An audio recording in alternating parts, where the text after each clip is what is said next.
channel.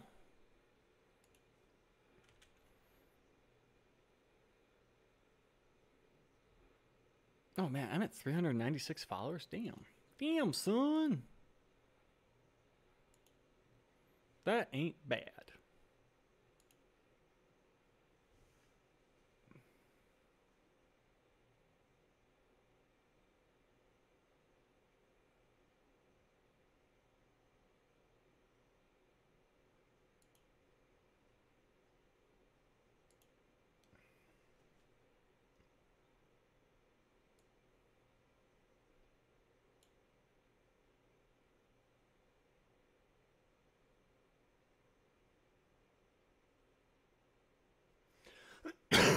Oh, I should probably start my music.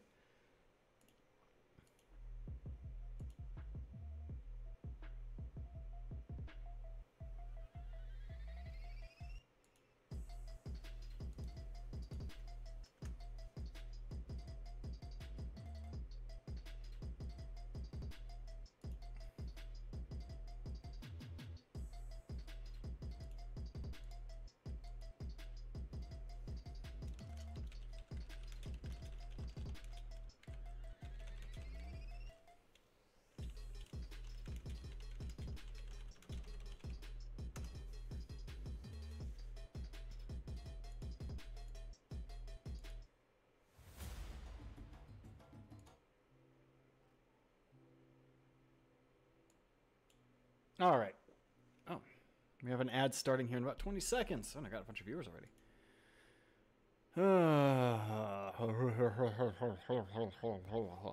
I need to change. I need to make some changes.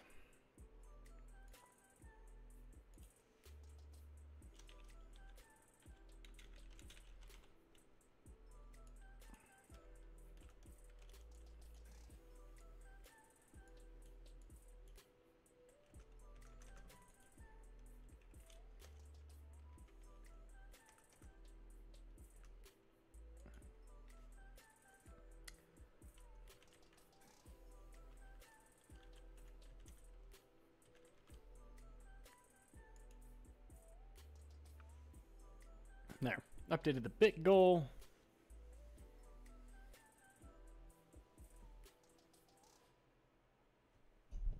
I'm like, what is that black thing in the corner? It's my microphone. It's my microphone, everyone. I'm a professional streamer. Not really. Ah.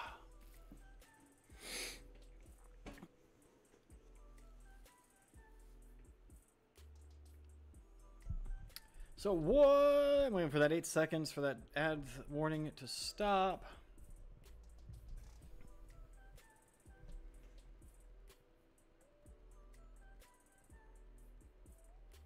All right, I think the ad is officially done. Welcome to the table side. Welcome. Full last week tonight. So yeah, it's Monday, May 13th. Oh God, it's May 13th already. It's about 11:30. We're getting rolling here. Last week I did like an 8-hour stream playing Run 8, and I was sitting there this morning and I'm like, what do I want to play? I don't know what I want to play. Like nothing was really speaking to me, and I was like, you know, I haven't played Railroader in a while, so I figured I would hop in and, you know, play it a little bit, and just kind of, I spent like the last about 2 hours playing on and off to refamiliarize myself with some of the controls, and so we are back in Railroader. This is a early access game. Really, are they still claiming to be early access? Where's Steam? Let's go to the store page.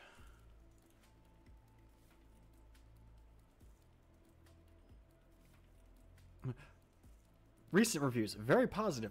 Overall review, or all reviews, overwhelmingly positive. Yeah, it's still a quote-unquote early access game, which I'm not gonna lie. The term early access to me is bullshit. I am playing on my own server. If you want to join, I have a Discord somewhere. Double check and make sure the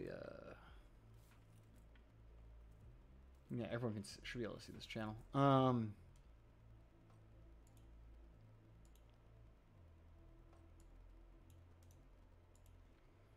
a link to the Discord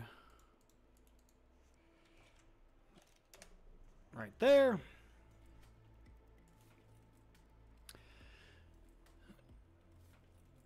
I'm actually, and while I was getting like ready to stream, I started looking into it. Apparently there is a mod that adds a dedicated server to Railroader. So I might look into that and see if I can get that set up. Unfortunately, I don't want to try and work on it while I'm also trying to run trains and do stuff. So our first job today, we already got our exchange. We got our 060 Fox Mountain Railroad 601 here, with a bunch of cars to the Elra bridge sites. We're just gonna run those up there.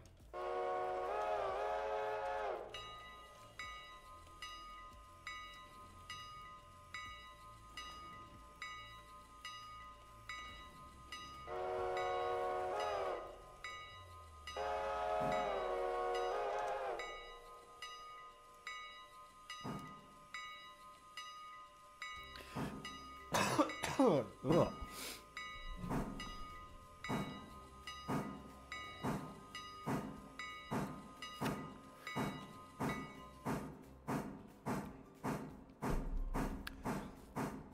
What's weird is like Streamlabs is showing that everything is running properly except for the mixer. The FPS on my audio mixer bars going up and down is like 3. So it's like oh man.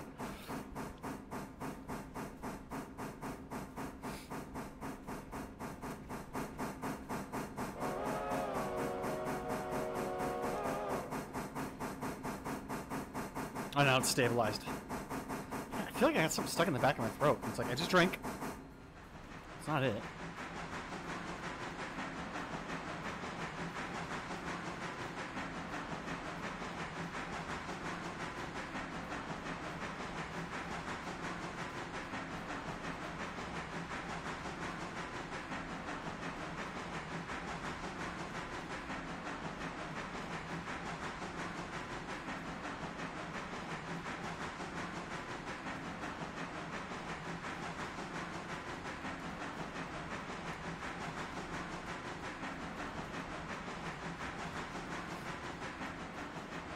This game actually, like, this game, I'm excited for this game. And every time I play it, I'm like, yeah, I'm really excited for Railroader. And then I don't play it again for, like, a couple months. And I'm like, man, Railroader was fun. But then I find, like, there's different elements of it that I'm not enjoying. I really wish we had proper, like, in-game rail driver support. I know there was apparently a mod. I looked it up. I was looking up some of the mods. Like, I haven't touched this game since December. But I'm like, okay, let me look at some of the mods and stuff, and like,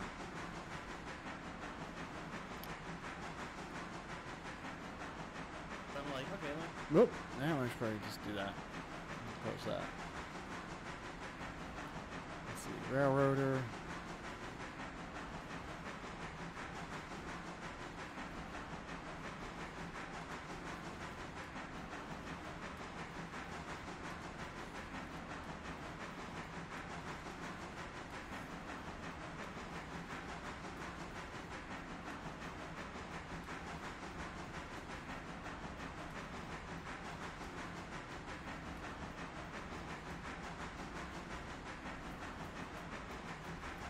There's a couple mods.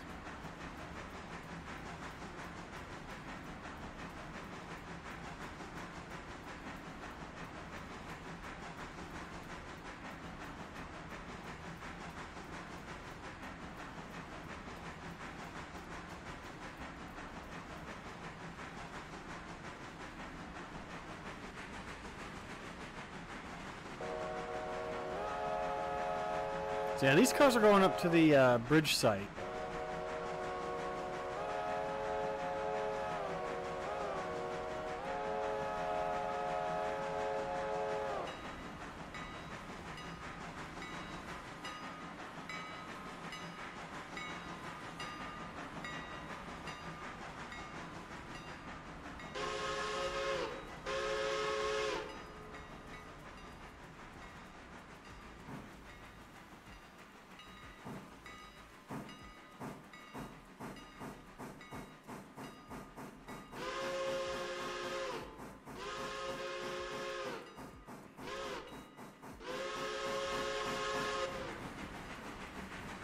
Get the passenger train running under AI.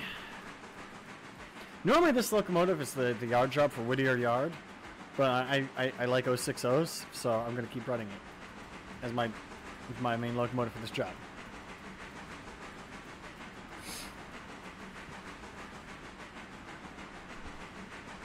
How much money does our railroad have right now? Not a whole lot. Let's see, finance. Yeah, $500. Almost $600. And I have a $6,000 loan. And I pay $400 in 3 days. So, yeah. Fun times.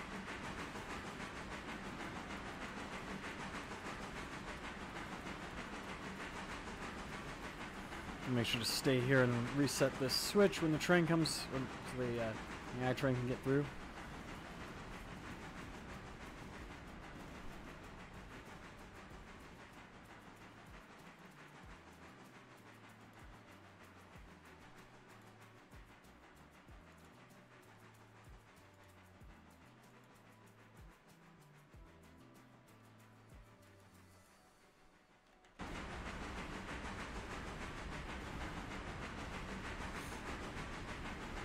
I'm looking at some of the mods that people have made, like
I'm going a little faster here, aren't I? I don't know.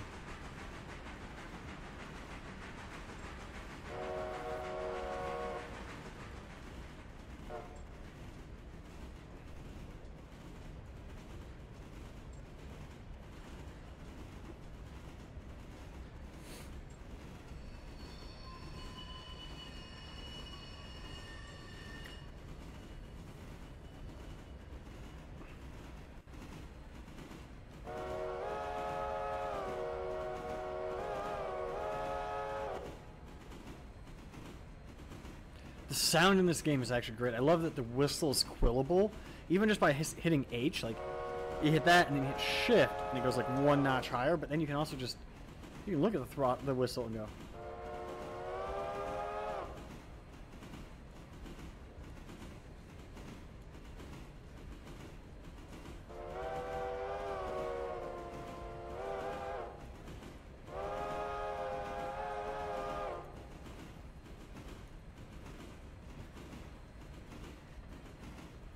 You also don't have to worry about like managing the locomotive too much. Like you don't have to shovel coal, which is something that Railroads Online has you do, and I've never been a fan of that.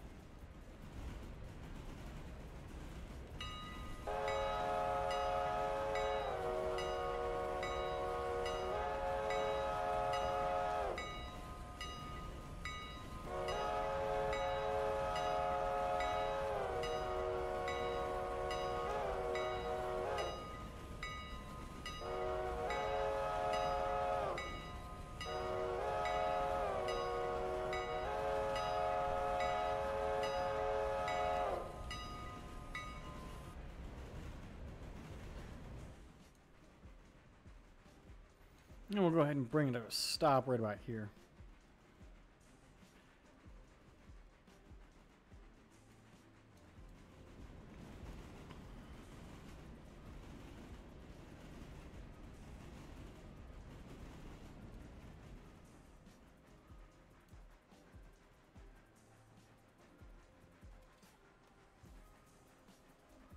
I overshot where I wanted to stop.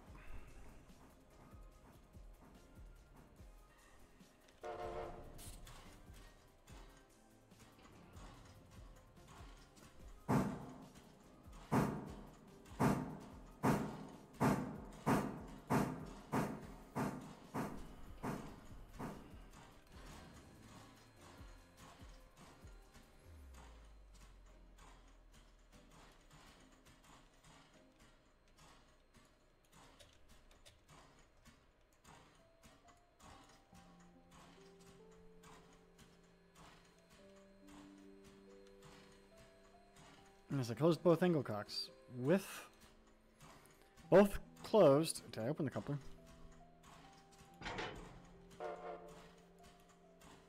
I didn't open the coupler. There we go.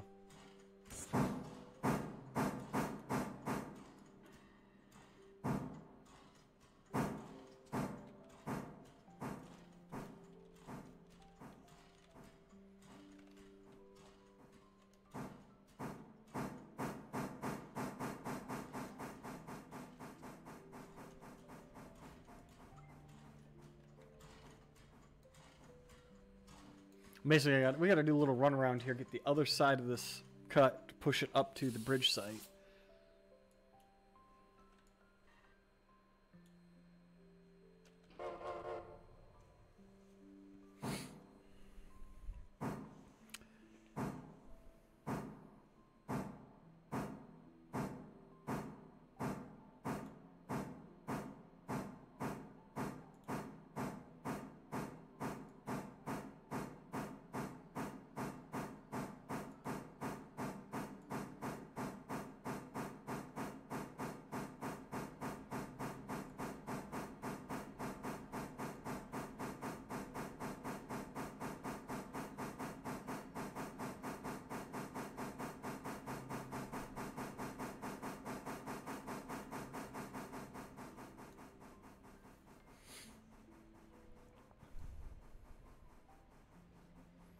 I love that Railroader combines like everything that makes Run 8 good with really decent graphics and steam locomotives.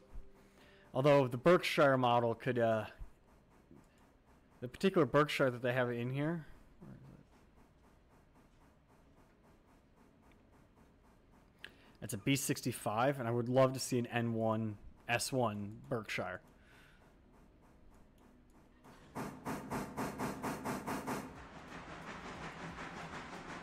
I'd also love to see some I think this is based on a real region, but it'd be cool to see some real railroad.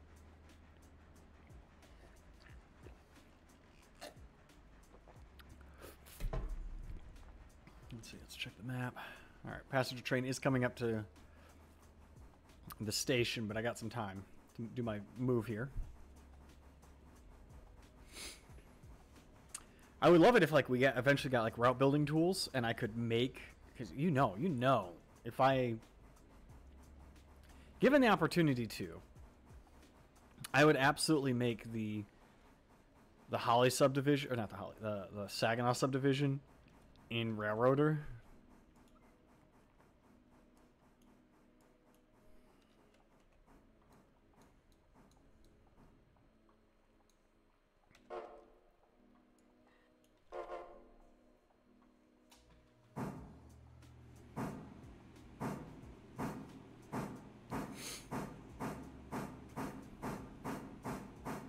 Although I would backdate it to the 40s, so it would be the Pere Marquette line.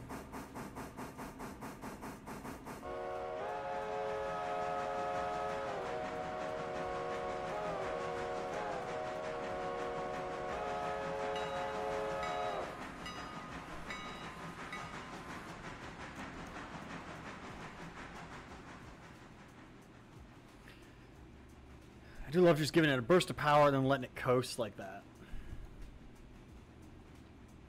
So we'll tie onto these cars.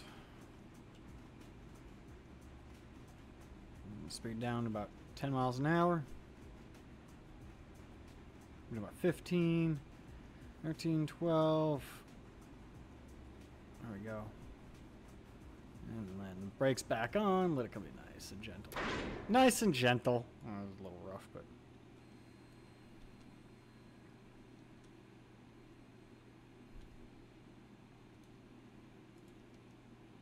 I do also like that they have like a progression system where it's not just you have the entire railroad, good luck. It's you start out small and you work your way up to having, you know, a much larger railroad. I really want to get this yard brought online. So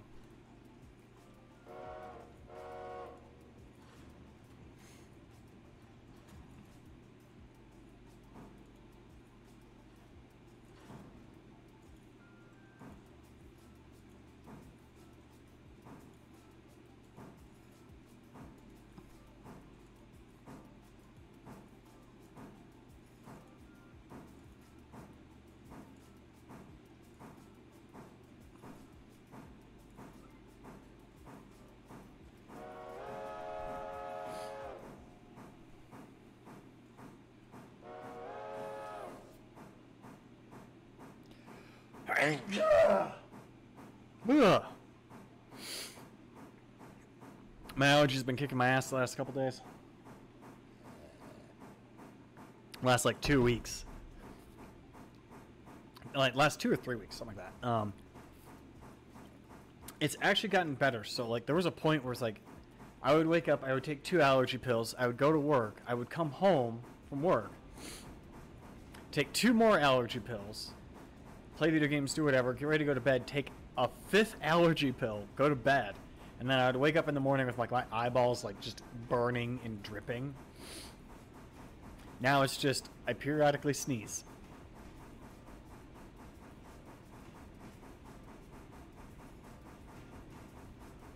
My eyeballs still get drippy and burny, but not as bad. And I only need to take... I took 2 now, and I'll probably take another 2 before bed. Or like around dinner time. Although it's like my allergy pills are like, don't take more than 2 in 24 hours. And it's like, I take 1 and it lasts maybe 3 hours. If I take 2, then I get about 6-7 hours out of it.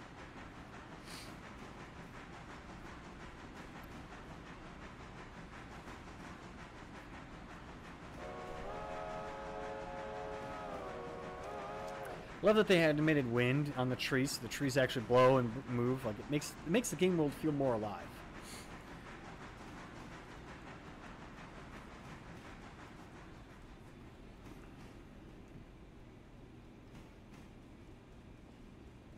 I really hope that they start doing more scenery passes and adding more buildings and towns and stuff, so the towns feel bigger and actually like whole.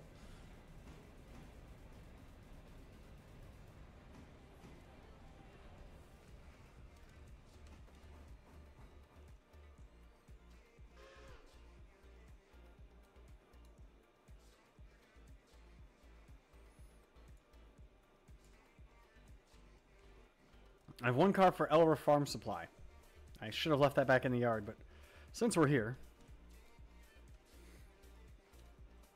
we'll drop this 1 box car off at Elra Farm Supply, and we will we'll do any pickups we have in Elra. I think I just heard the passenger train pull into the station back at Elra as well, so that'll be fun.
Ooh, $107 in fares. Yay, money.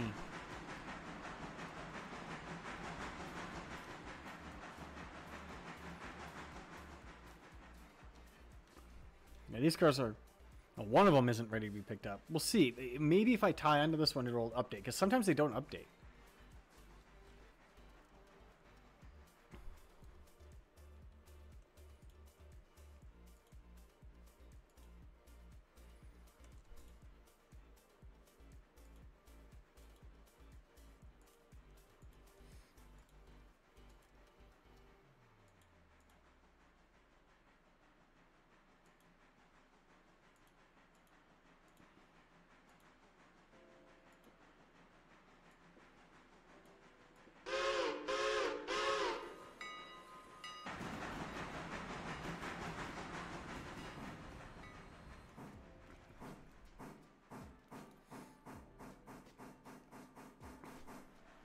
Let's go down R1, which is that track over there. Okay. And I stopped it just in time. Buy more beer, huh? That's the bit goal right now. I don't have a funny name for the bit goal.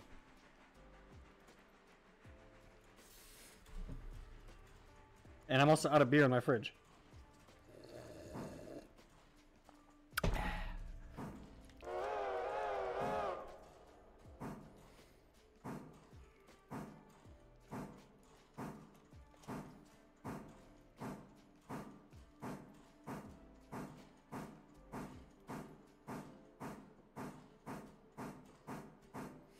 So I just looked on a completely unrelated Discord. And I'm looking at this Discord. I go to their general gaming tab. I'm like, you know what, maybe I'll post a link to my stream in their general gaming tab.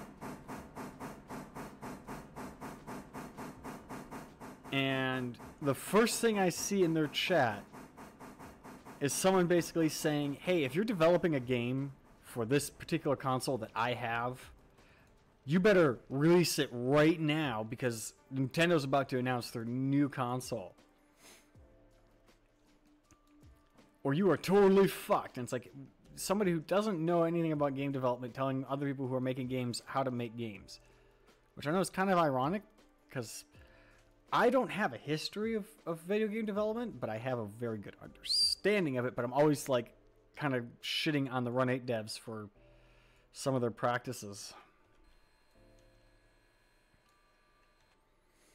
Specifically their lack of communication with the community, but that's a whole different thing.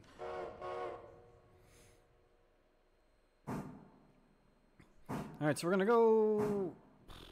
Pretty sure this one car actually needs to get picked up. Whatever.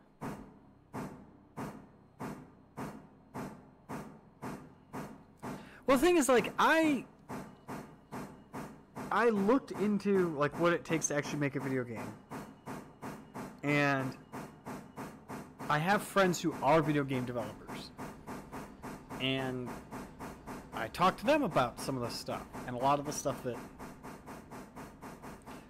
I know is information that I have learned from them.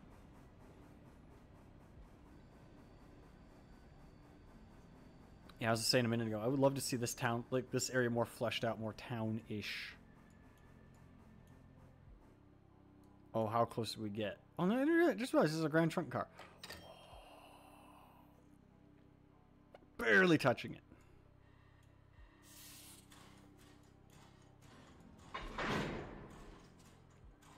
I don't like that it immediately marks the car's delivered as soon as you touch the siding that it needs to go on. I personally would like it to be an option when you deliver the car, you would click the name of the car, or you'd click on the car and it would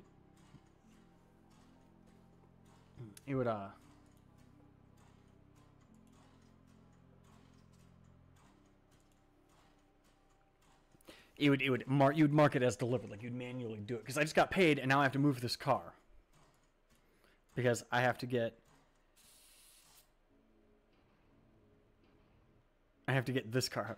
Buy more beer. Always a good goal to have. Well, originally it was like someone was trying to convince me to buy a video game, but I was like, well, I don't really have the money for the video game, and I looked at how much because Twitch will pay you out at like every $50. And I was like, well, if I can earn like the last like $23, Twitch will pay it out, or Twitch will do a payout, and I can buy the game. And then I ended up buying the game anyways. I was like, well, I have a little bit of money, I can do it. And then that goal ended anyways, so I had to restart the goal. We're starting out playing Railroader right now. I might switch to something else. I don't know. I woke up this morning and was just like, I don't know what exactly I want to play. Like, what video games do I want to play today? I know I want to stream. I want to get some streaming in. You know, community engagement, bullshittium, all that stuff. But I don't know what I want to play. And so I started playing Railroader. Just kind of like to check it out. Because I haven't played it since December, and I wanted to see how it had progressed since then. And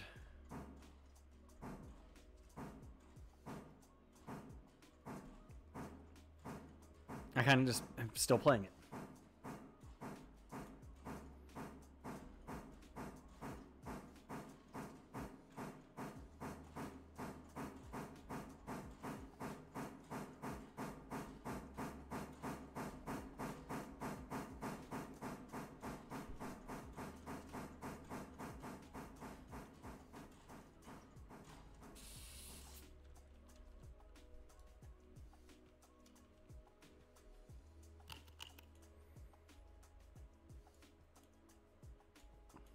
Close these two angle cocks. Do the coupler. I do feel like I'm cheating a little bit, like by using fly mode like this, and also using simplified controls. Like when I first started playing, I was doing like the normal hardcore controls, but I'm just like, I just want to drive. I don't want to work to drive a train.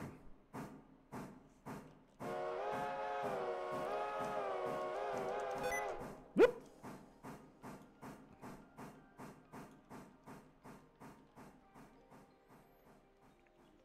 And put these two cars back on their industry track.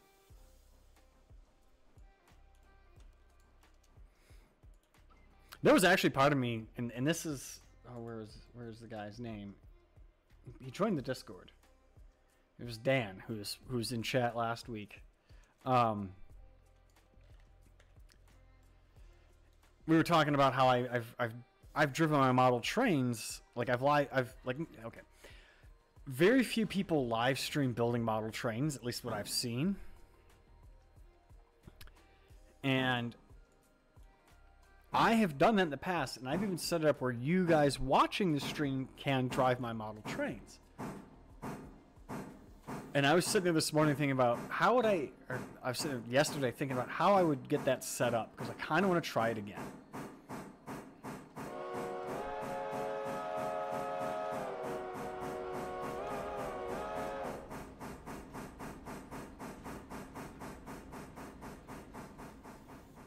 And that was something I even considered doing today. And I was like, well, how would I do it? I would set up a loop of Kato track on my living room floor. Which, honestly, I've been thinking about doing anyways. I almost want to do like what I used to do when I'd go to my grandma's house for the weekend. I would set my Lego train around the perimeter of her living room. And like it would go behind the couch. The couch was always like the big tunnel. And I was sitting there looking at my living room, and I'm like, I could do that. I could actually do that.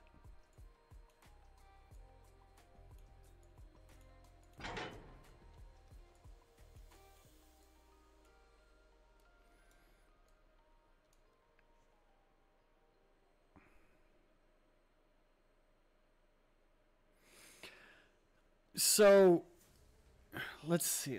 Can I find the website again? What is it?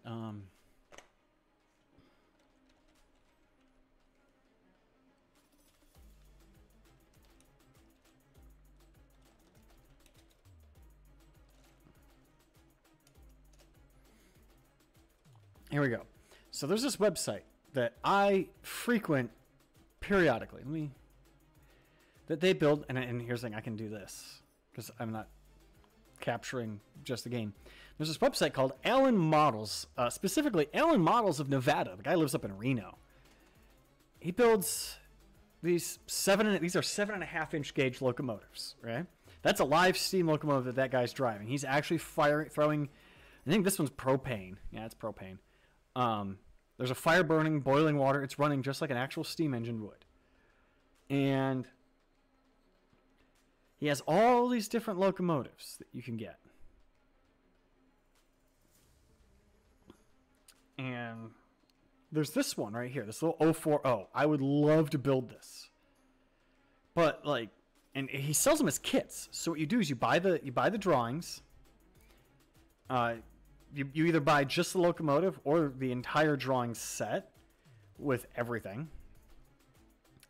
And then you order all of the parts that you need. So you would get the drawings, which are scale drawings. You then would order the frame.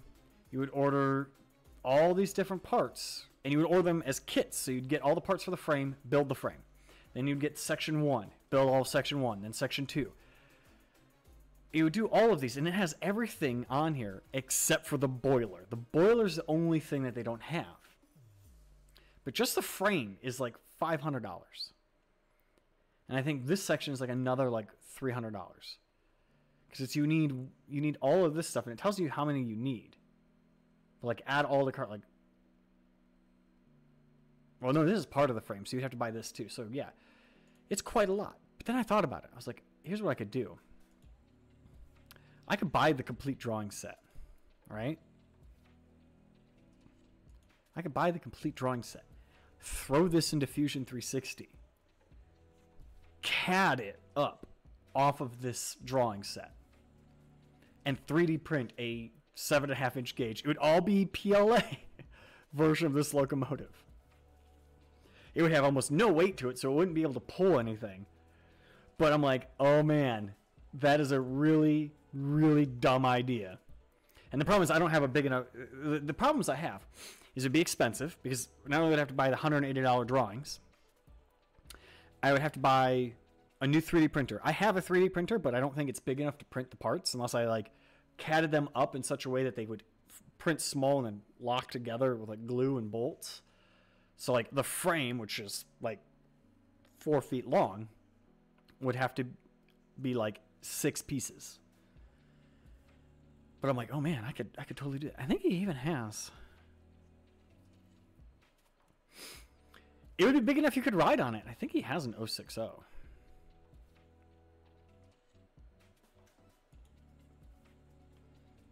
It's a 260.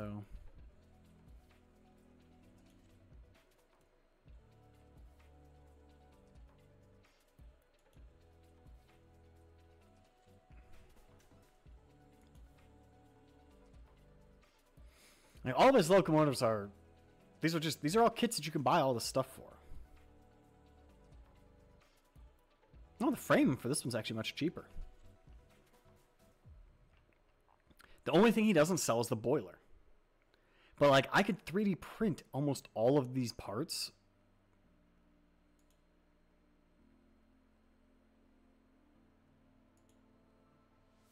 Not that one. Consolidation. Consolidation's a nice one. This is actually one I would love to build too. But I could 3D print all this. Even the boiler. I could 3D print a boiler and then use some like electric motors and just make it a 3D printed outline locomotive to just drive around. It really wouldn't pull much, and I probably wouldn't be able to sit on the tender because it would probably crush it. But I could do it, and it would just be like a nice... I could build like this. I'd probably actually build the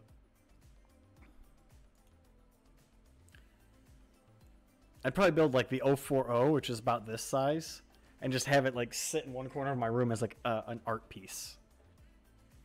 But it is something that I was thinking about last night. Yeah, it would be a battery powered locomotive. Well, here's the thing though. If I 3D printed the whole thing, I probably wouldn't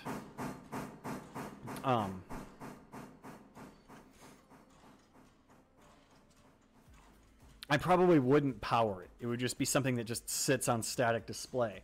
However, though, if I bought the drawings and I did all the CAD, or like I converted them into CAD files, it wouldn't be that hard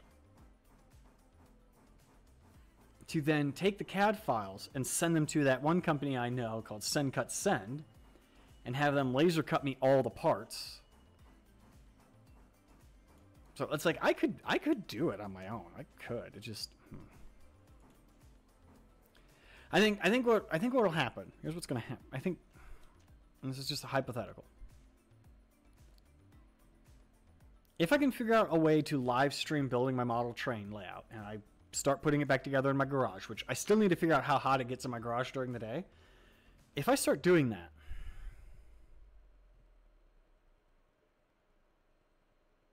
I'm thinking now. I'm thinking really hard.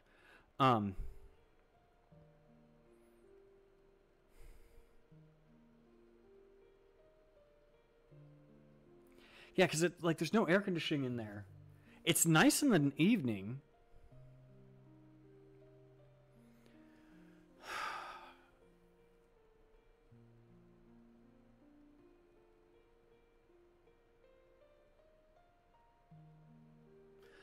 What I'm thinking, I'm trying to figure out how to word this and even how I'd understand it. If I, here's a thought. Let's say I go and rearrange my garage, and I figure out how to fit my N-scale model railroad out there, and I figure out how to get my camera and everything out there so I can live stream.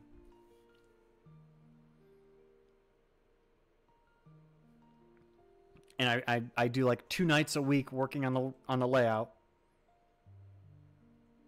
Actually, Tim, my work schedule is probably going to be changing soon, and I'm probably going to be going to like 9 to 5 work schedule.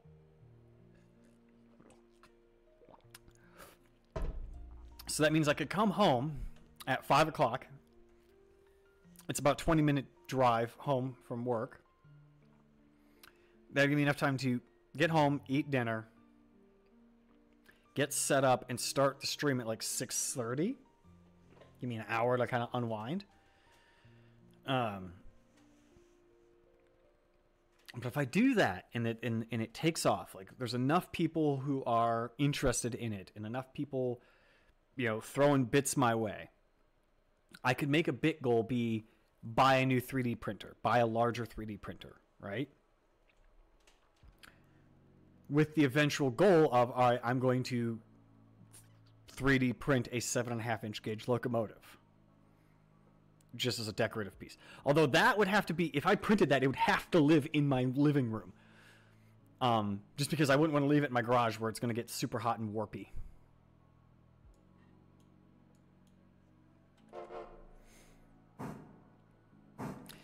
The problem I'm thinking though is like I got my garage pretty well organized a couple weeks ago,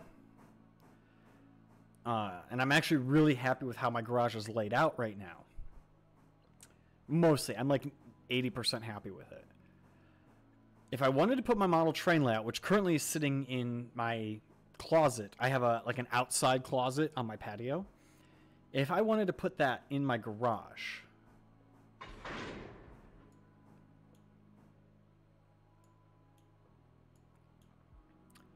like, I would have to... I'd have to rearrange my garage first.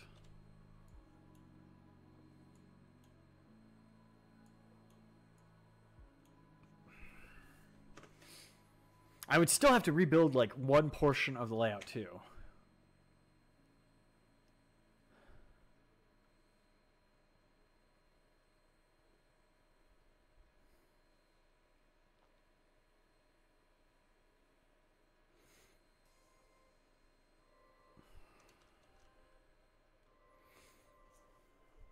Damn it, now I'm really thinking.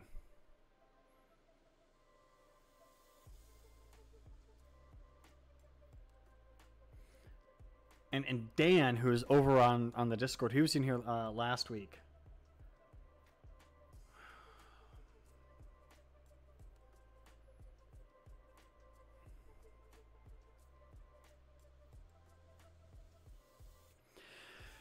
The garage is primarily storage, so like I have I have some storage racks out there that have tools and stuff on it. Stuff that I need to, like, I have some big, like, Husky totes. I need to go through the stuff out there and store it, or, like, organize it. I also keep my motorcycle in my garage. And, like, I have an RC truck, like a big, like, racing truck, that I periodically go out in the garage and do, like, laps around my bike. Here's what I'm thinking. Here's what I'm thinking in the short term. How big is my layout? That's a good question. I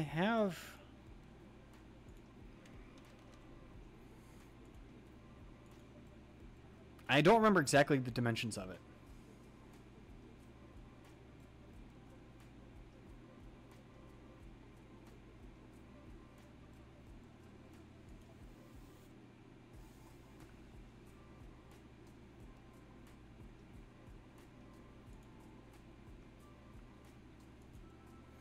I have to go through.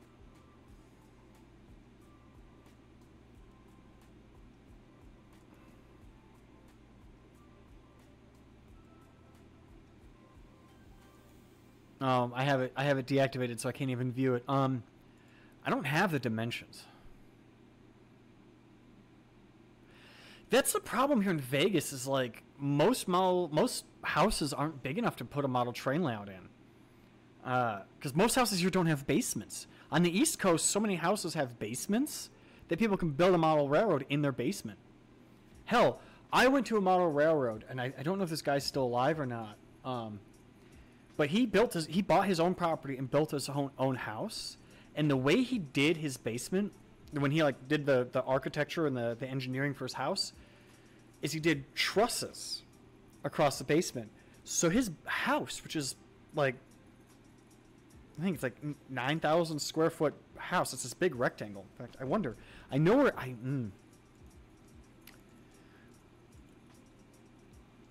I know where he lives.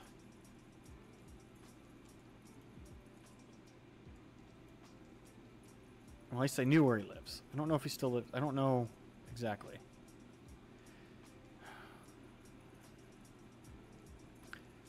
What I'm doing is I went to Google Maps. And make some. What I'm going to do is I'm going to work backwards.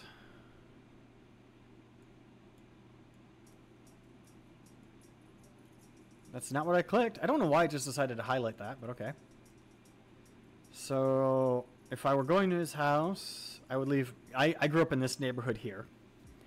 I'll go this way.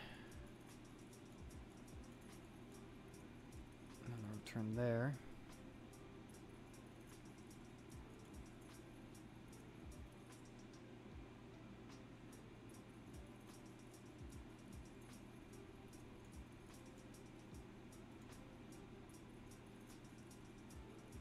That's not his house, but this is a farm where we had horses for a while.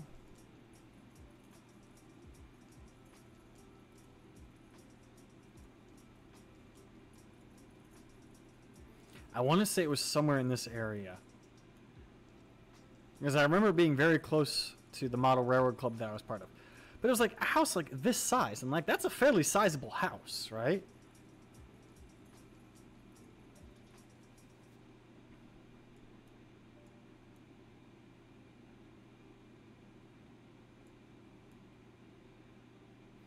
And he did like cantilevers across the support the house above it, so there was no vertical supports in his basement. And he had one tunnel. There was like one switching lead for one of the yards that was right up against the wall, and that was like your yard lead. You needed to go down there, but like you had this much room between the switch, where the points were, and the wall, so you could only put a locomotive there. So solution? He dug a 30-foot trench, put a 8-foot diameter pipe in there with track built into it, and the trains actually went like 30 feet out into his backyard underground. And he had a set of pulleys with a block of wood at one end. And if you had a derailment and the train got stuck, you would pull this rope. and it would pull this block of wood down and push everything out the tunnel. And then you pulled the rope the other way, and it would pull the block of wood back to the far end of the tunnel. So if something got stuck in there, you could still extract it. But here's what I'm thinking, Tim. I'm looking at my kitchen counter. I just did I did some chores today, and I cleaned up some stuff. I'm very tempted right now to go dig out my N-scale track and see if I can set up a loop on my kitchen counter. And then, like, I have an extra webcam sitting right here that I could point at it. I should get back to switching. Like, I'm taking my sweet time doing all this talking and switching.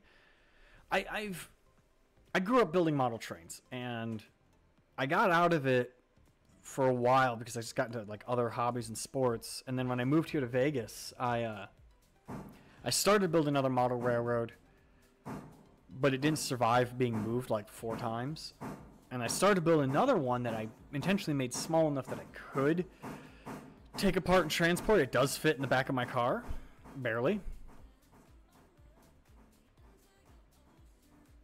And it's currently sitting in storage outside. Like, it's in an enclosed, like, closet outside.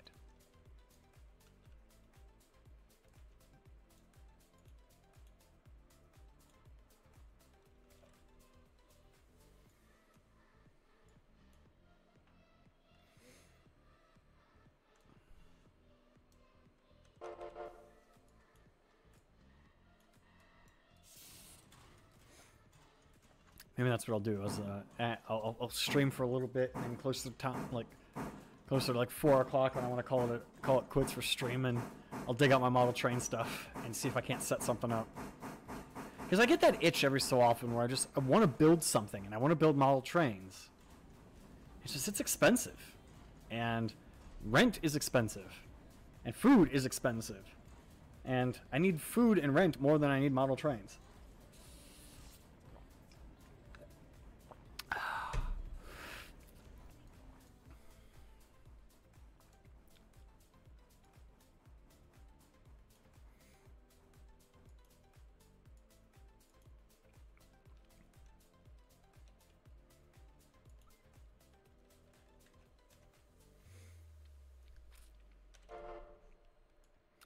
Now, a couple years ago, when I was really, like, before I got into, like, LARPing and building fighting robots, I was part of... There's no good model railroad clubs here in Vegas. I've said that before, and I will tell the story again later if you want me to tell it. But there was one guy, Chris...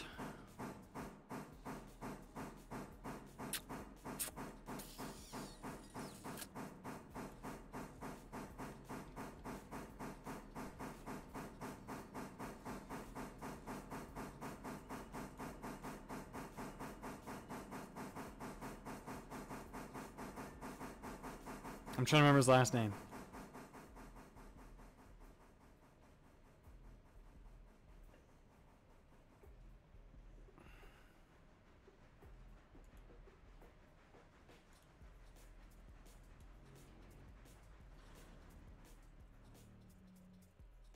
I know his first name is Chris. He's the guy who owns RailPictures.net, right? He actually used to live here in Vegas. And he was building an N-scale version of Mojave Subdivision. Fantastic track work, fantastic signaling, you know, beautiful layout. He hadn't gotten any scenery done on it, but it was an amazing layout. And what was really cool is Dispatcher was upstairs in a closet. And upstairs in the closet in the master bedroom, which was no longer the master bedroom, it was a 747 cockpit. He had 2 passions. He has 2 passions. He loves model trains, and he loves aviation. He had built this massive N-scale model railroad that went through this. It took up his entire garage. He had to insulate his garage and modify his air conditioning system so that way it blew cool air into the garage. The garage was fully insulated. You couldn't open the door. Part of the rail line went through the utility room and then went into the entire dining room. The only way you could get from his kitchen to the garage is you had to duck under part of the layout.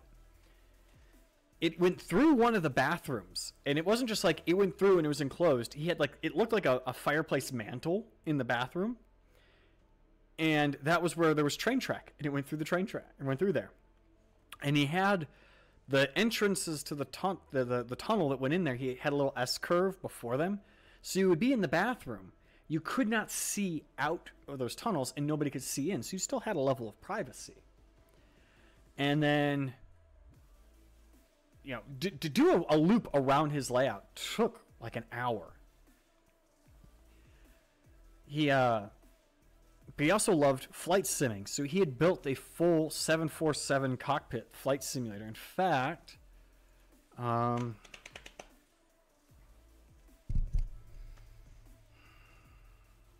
trying to remember the name of the company that builds these things, because his is on there. Flight Deck.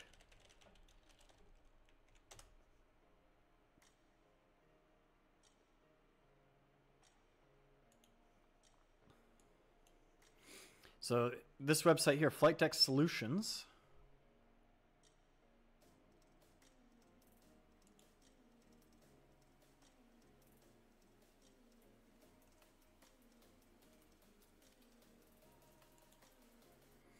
This is his cockpit. Like, this is in his living room, or his master bedroom. Like, that's the guy who owns RailPictures.net. I got to fly in this thing, and it was pretty badass. But like just behind this, I don't know if there's a picture from the outside. But like just behind this thing is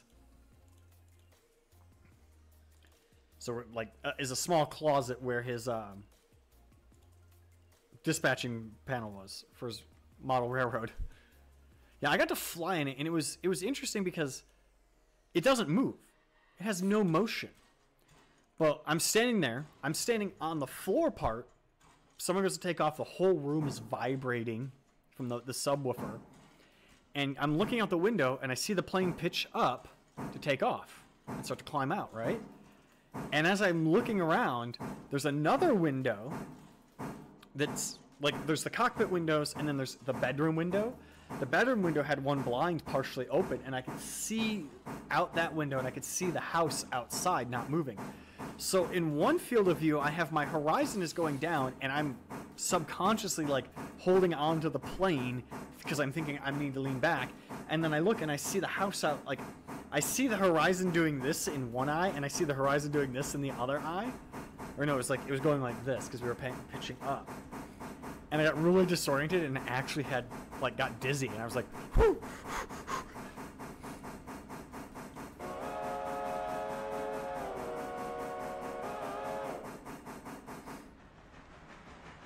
And it was a lot of fun to run that. His layout was a lot of fun to go visit, but and he used to do like once a month sessions. We'd go over there for a month, or we'd go over there for like a day and just run trains all day long. And it was usually like we would show up, we would go play in this flight simulator for like 2 hours, then we'd run trains for a few hours, and then he invited me to just come over and hang out because I lived just down the street. He's like, oh, you should come hang out sometime. I'm like, yeah, I'm busy this week, but let me know next week, and I can come over and help you work on your layout. He's like, cool, cool, cool. And then like 3 days later, he messages the group chat, and he's like, hey guys, so my mom, who lives in Connecticut or something like that, got really sick, and I'm selling my house and moving back to Connecticut. I've already sold my car. I have Flight Deck Solutions coming in. No, this is here in Vegas. This guy lived in Vegas. He, I'm not going to show exactly where. Well, he doesn't live there anymore, but he lived over in the Henderson area.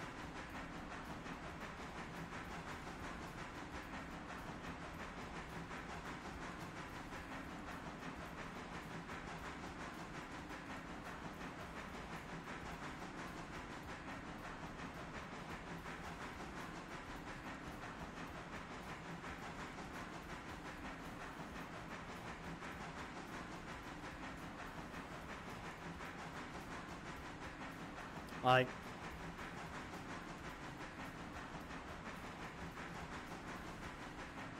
he lived in this neighborhood here. And he lived in this area. Because at the time, I was living...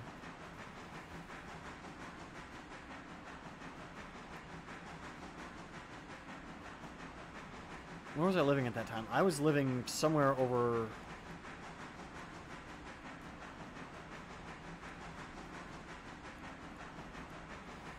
I was living somewhere over here at the time.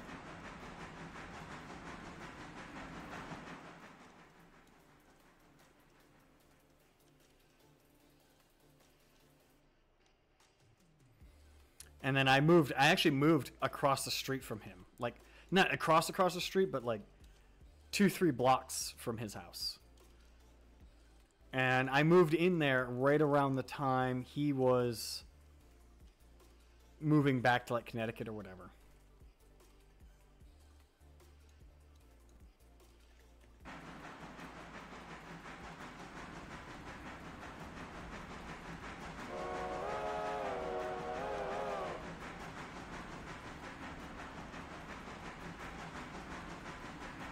But yeah, he ended up dismantling that layout, selling like all of his locomotives and rolling stock.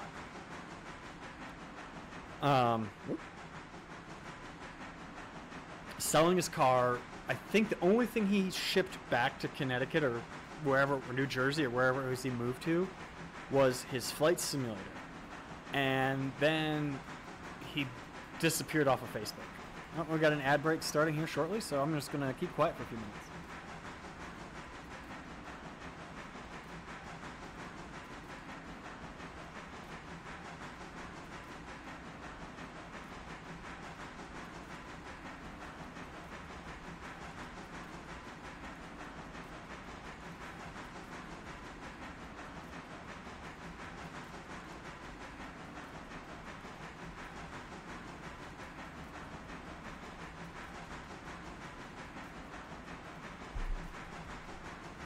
I don't know if an ad's running or not, but...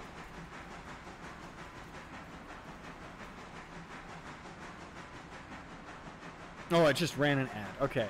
Yeah, he ended up, like, selling everything and moving to, like, Connecticut. And then he left all the group chats we were in. He removed all of us from Facebook. Because there was, like, 5 or 6 of us. We were all friends with him. And he shut down, like, his Facebook page for his model railroad. There's one other guy who I follow in Vegas, and I want to reach out to him because he was part of our group, but he was like a really quiet, reserved guy, and he actually models Michigan. He models the. If you find him on Instagram,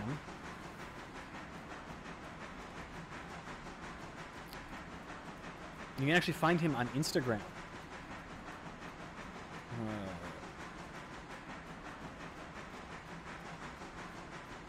Let's see.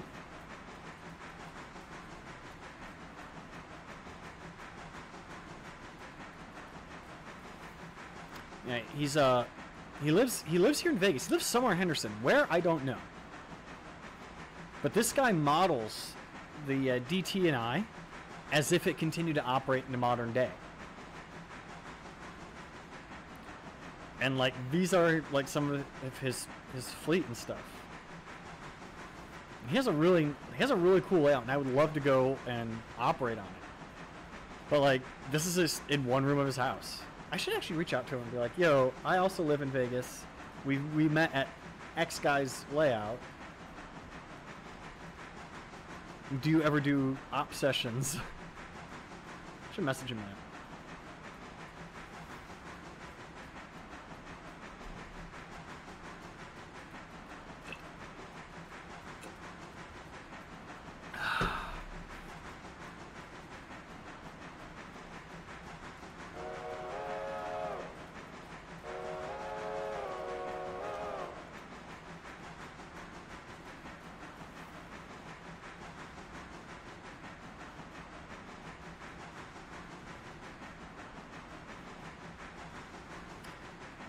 I might stream. I don't know.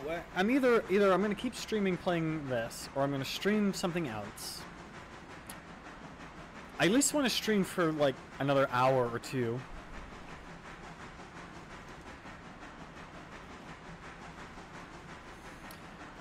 Well, I'm thinking. Here's what I'm thinking. I'm thinking stream this for like another hour or two, right? And then I might go dig out my model train layout out of my closet and do some measurements. I might even just stop right now and do it. Like switch the camera to not green screen mode, move my green screen, and just do it on stream.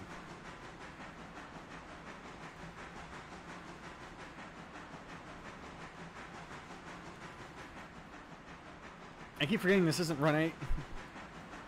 Went to use the WASD to move the camera and it doesn't do it that way.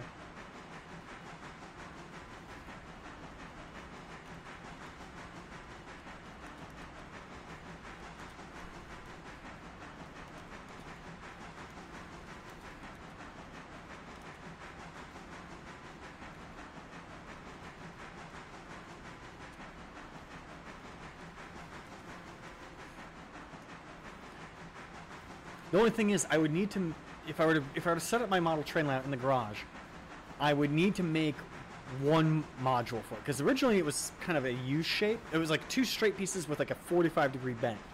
I would need to build a 90-degree bend piece, and I don't have any plywood to do that, or any boards to do that.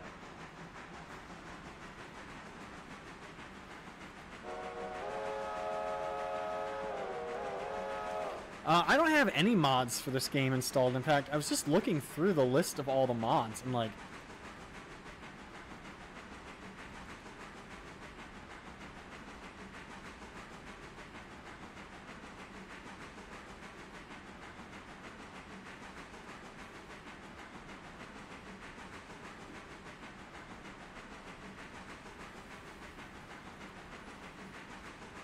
I'm basically just playing the base game. I did look into the dedicated server mod this morning, but I haven't like played around with that at all yet.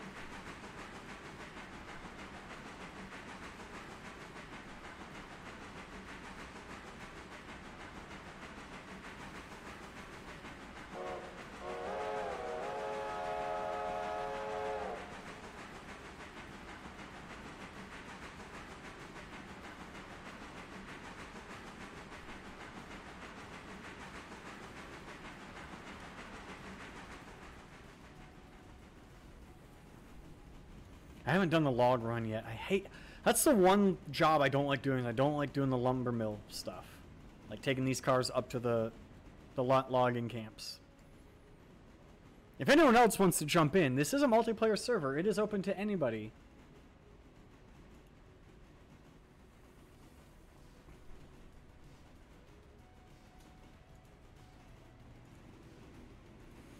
I do have another locomotive that somebody could be running the log job with. I'm trying to get enough money to buy an SW1, and I don't want to... I only have $821. I don't want to take out more of a loan to buy another locomotive, considering I don't really have much railroad yet. We almost have the bridge job done.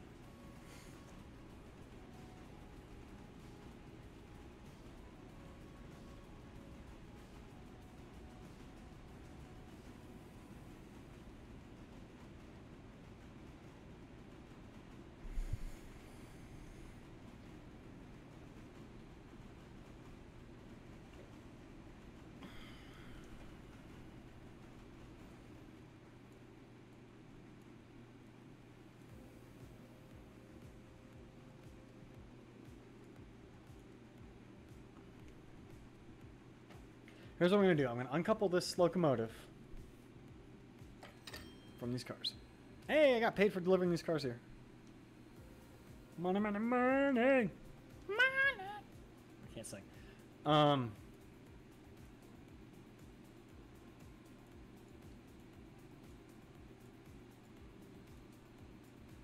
Why is it not letting me close that?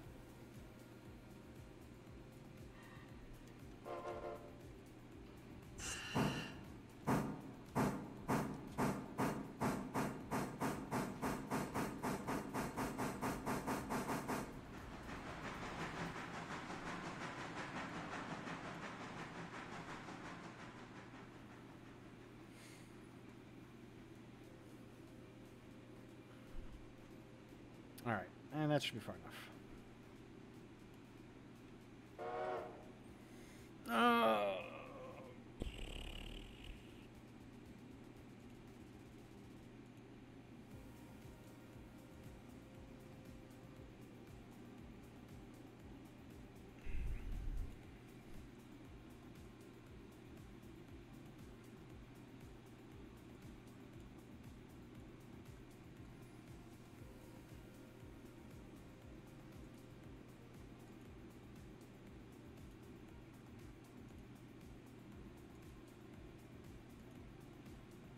Yeah, that works. Oh.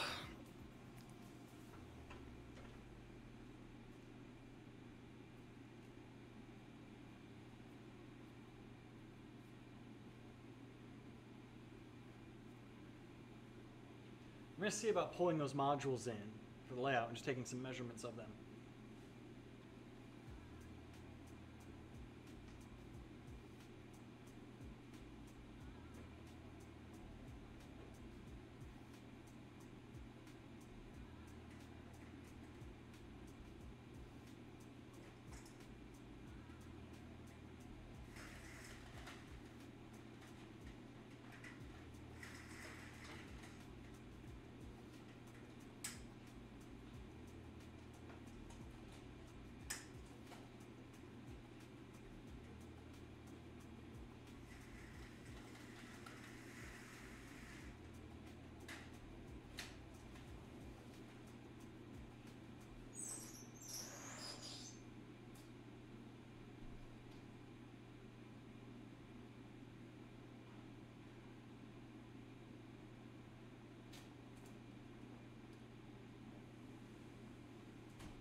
So this is the one piece that we need to get rebuilt, because this is like only a 45-degree angle, and I would need it to be a 90. But let's see. What's nice though is this is actually designed to come apart. I use these nuts and bolts right here and washers to actually lock it together, so I could take it apart and move it around as I needed to be. And it was like once I got it assembled, I bolted it together. I'm like, cool. And if we move out of this apartment, I can just move it too.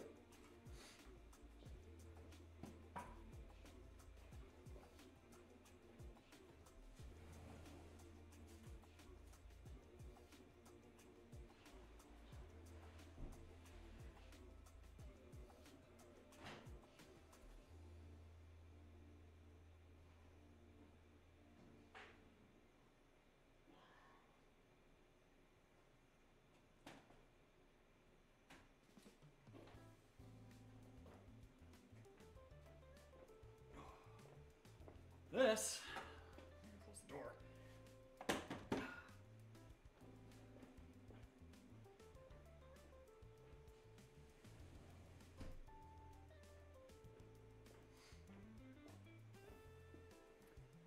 This is the main yard module. And I have the sub-road bed put in, and you can't see it because there's a chair in the way. And I have everything marked out for where the track's going to go.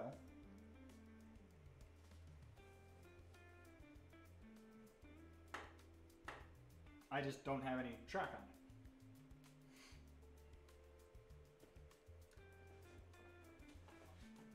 it. Where is my tape measure?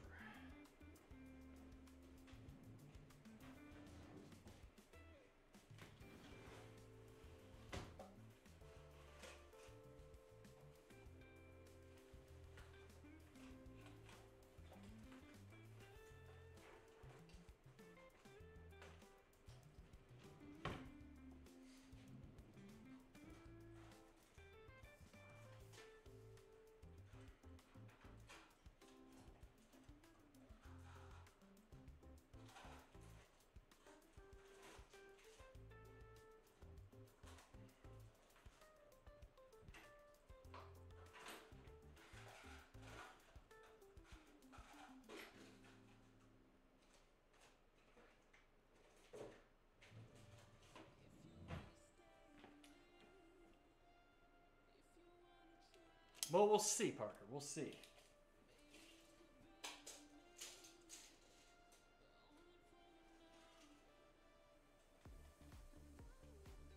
So the main yard module is 73.5 inches. That's about 6 feet, 1.5 inches.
this here, and it's hard to see because I didn't move the camera, is the silo module. This also happens to be where I have my power plug in and my one circuit breaker. Forgot I had a PS, what is this, a PS4?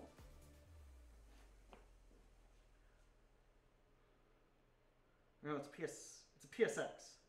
Yeah, it's a PSX. So I have surge protection, supposedly, for the layout. Let's do exposed wires. I know what those are for.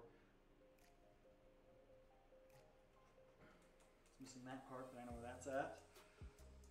This actually even has, I originally wanted to do all my switches to be motorized. So there's one switch right here that is set up with the Tortoise switch machine. And I'm going to do that for all of them except for those Tortoise switch machines. Just, they're expensive. Like everything on this layout is expensive. Let's lay this one down. I would need to do a lot of TLC on this. Like some of this track has come unattached from the roadbed. So I would need to reattach it all. Ugh.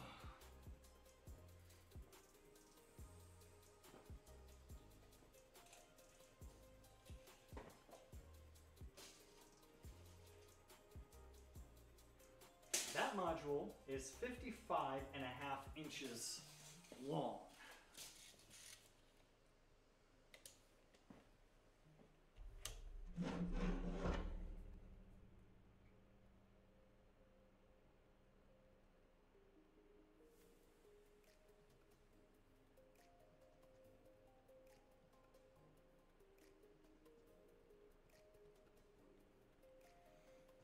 I will be right back. I need to go to my garage now.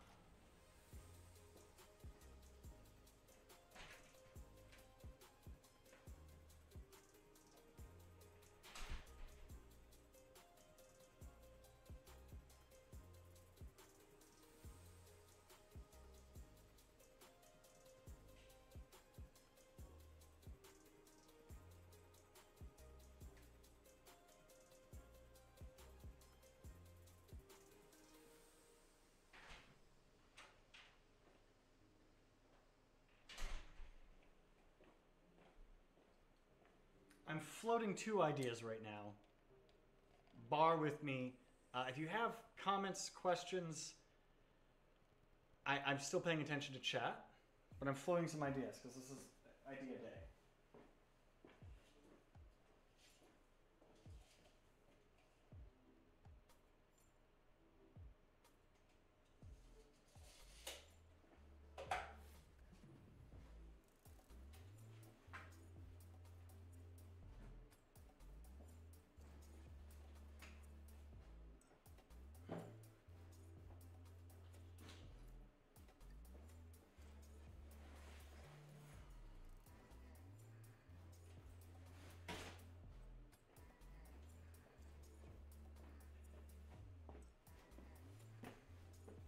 My original thought was, what if I set the model railroad up in the garage?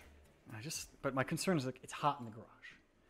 I just stepped into my garage, took some measurements. It'll fit, but I really like how my garage is organized right now.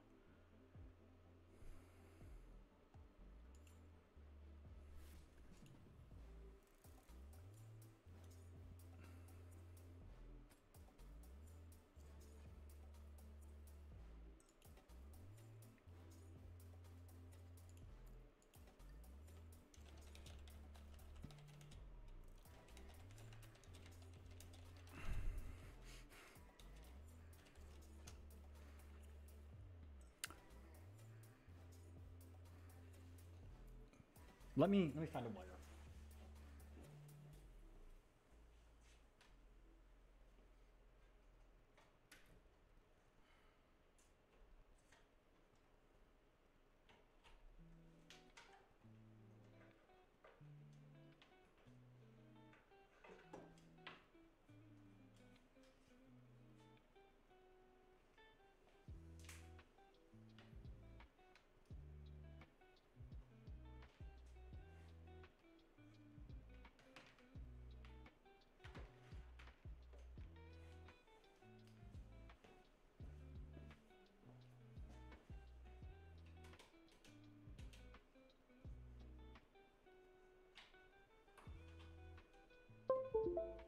There it goes.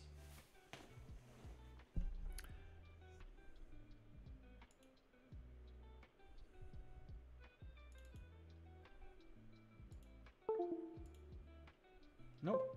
There it goes. Maybe.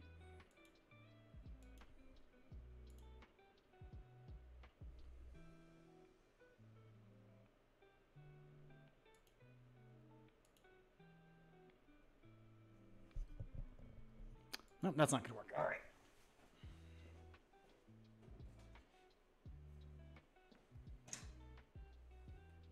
What I'm trying to do is I'm trying to set up a living room camera. So that way I can actually, you guys can see what I'm thinking. The problem is I have this camera here, which I don't want to move. I really like where that camera's at. I have my old Xbox webcam, which sometimes is temperamental. And then I have my DLSR. I have my old Sony, no, not Sony, my old Canon Rebel XSI. Look at this thing, look at this thing. If you've ever seen any of my really good photography of model trains or even real trains or my motorcycle, it was either taken with this camera or it was taken with my cell phone. This camera I know I can plug into my computer though and actually get it to work as a webcam. And I have a tripod for it.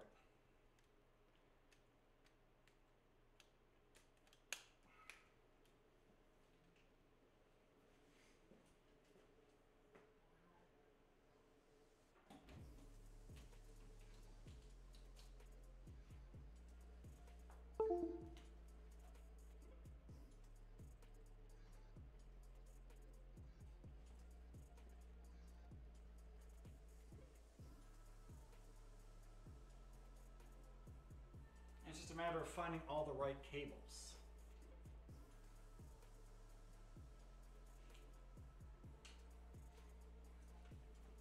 I need this particular cable long.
Okay.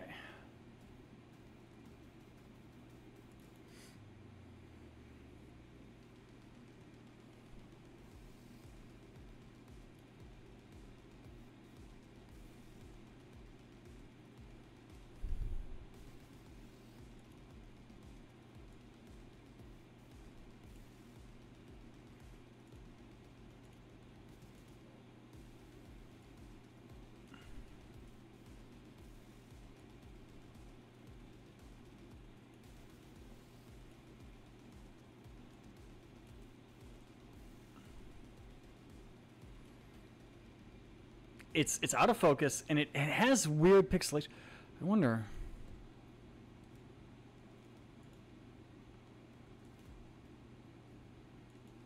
Oh, it's because I had chroma key on there, and chroma key wasn't set up correctly. That's why I was getting weird pixelation on it. Okay, now.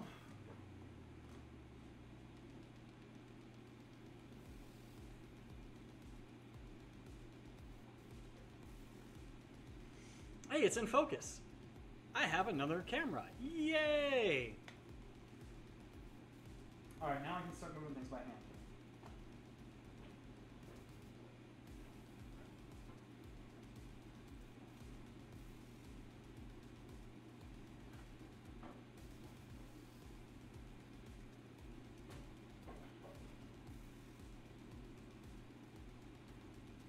Oh, shit. Here's the thing. Here's the thing. Here's the thing, right? I think I can put it right there in that corner. I'm just worried. I like the way I have my living room set up right now. I don't know how it's going to affect the flow of my living room. So I'm just test fitting.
So it fits there. That module fits there.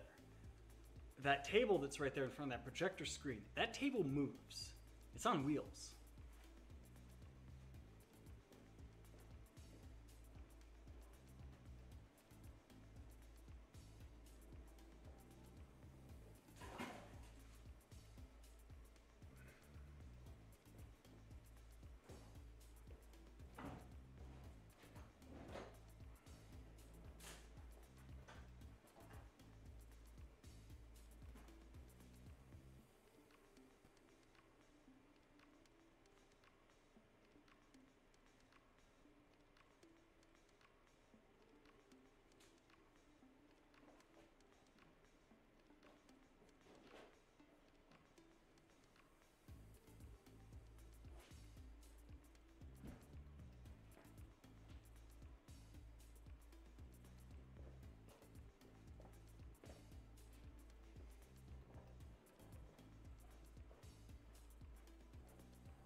Okay.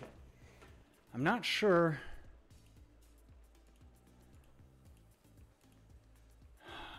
I hate how everything is clickable, and the one thing I want to click on, it won't let me click on. There we go. So, as it stands right now, I have the layout there.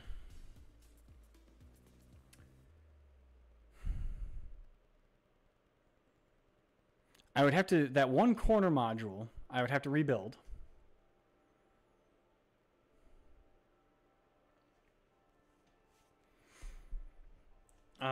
Let me pan the camera down a bit.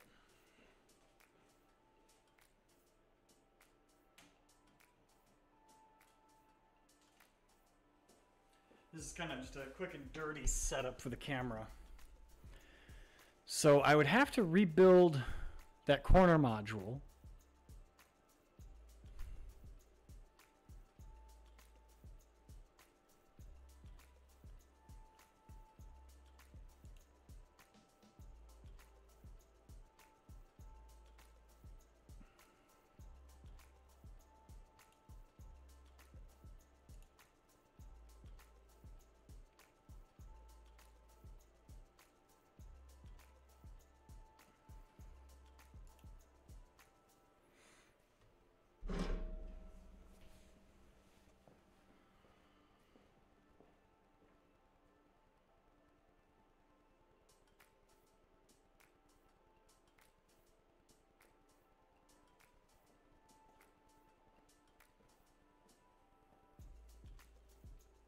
Frameshift drive charging. Nod Zero Gaming, thanks for the follow. You've caught me while I'm in the middle of like taking a break from running Railroader to, I was having a conversation in chat earlier about my model trains, and I'm like, could I make this work? Could I make setting up my model trains and live stream working on my model trains work? And so that's where we're at right now.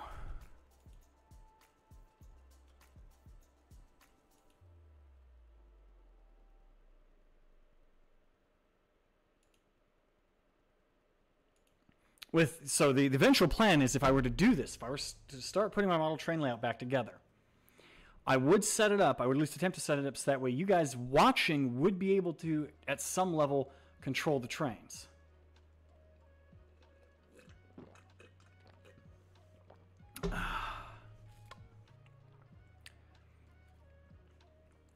What I'm thinking, though, like my only concern, and I wish I could put my mouse pointer over this.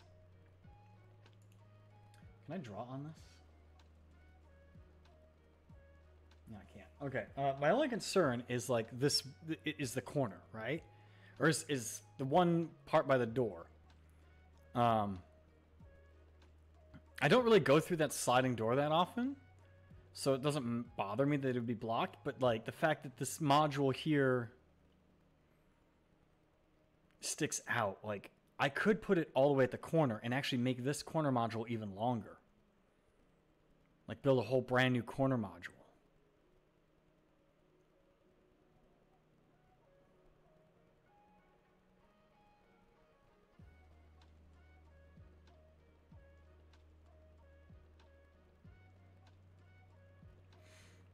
I'm getting abused on your 285 cars at all three interchanges.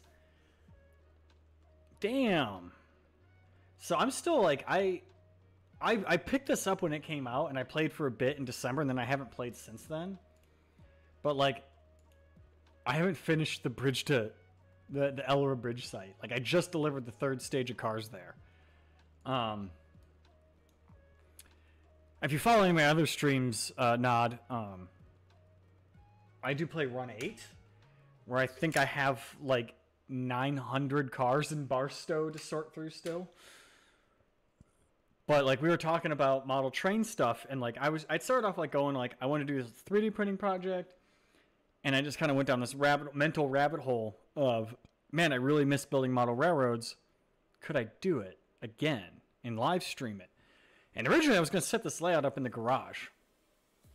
You're running mods and all industries are at tier 5. I haven't done, I started looking into the mods today. I just realized people started making mods for this game.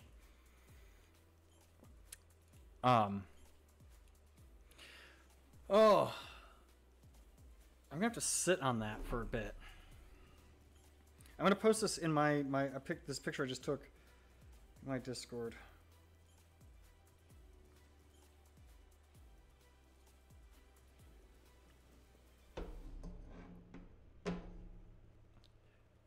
Well, do I still have a? Let me spell URL. There's a URL to the CMFR Discord. We have a 24/7 SoCal route. I did just put up the East Coast, not the Pittsburgh sub. I just put up the Pittsburgh sub server. Our numbers have been low recently. If we get more numbers on that server, then, or on the more numbers active on the servers, I will put back up the A-Line and Selkirk routes.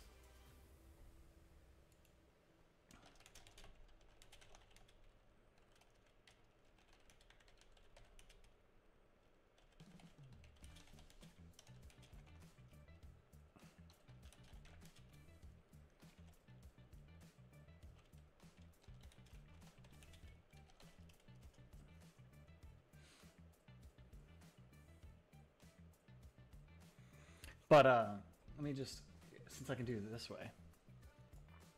So here's what I have sitting behind me right now, because we were talking about setting up my model trains. So this is my old layout that I built in my last apartment, and I haven't set it up in like 4 years. Well, okay, so one of the nice things about Run 8 Nod is you don't have to have any of the DLC to play on a server that has all the DLC. So you could jump into the CMFR at any time and play on the SoCal route. So my one concern is, like, this is pretty, like, this corner right here is pretty close to this door, but I never go through this door.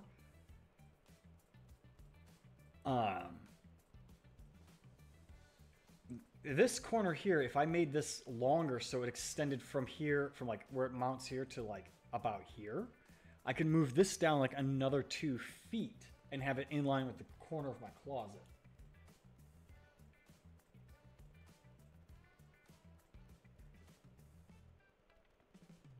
Yeah, the cool thing is they have placeholder content, so any locomotives or rolling stock you don't have, there's placeholder versions of it. So you would join the server, and I'd be driving, you know, whatever, you know, locomotive. If you don't have the SD40 packs, you would still see an SD40. It just would be white and say Run 8 on the side of it.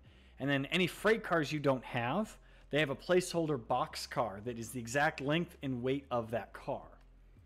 So you would, like, if I'm running an auto rack train and you don't have any of the auto rack packs, you would just see a bunch of 89-foot long box cars that say Run 8 on the side of them. And then if I went down Cajon sub, I would continue seeing all the train tracks going down Cajon. You would just see the train tracks end and my train despawn.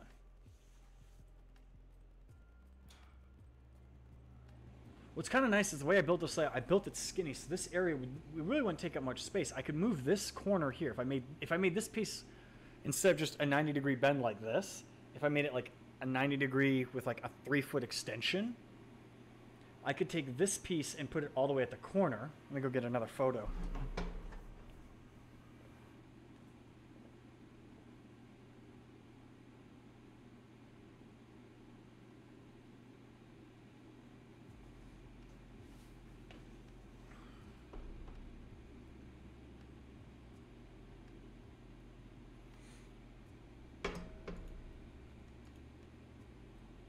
I could have this corner be flush with this, which I think would look much better.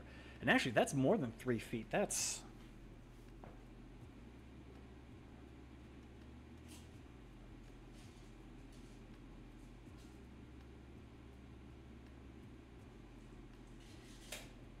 That's 4 extra feet of railroad that I could get. I could put another industry right there.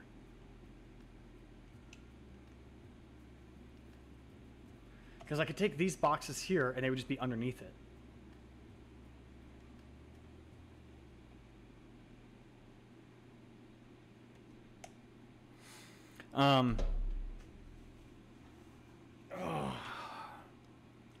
Let me clean up behind me real quick. and then we'll get back to running some trains.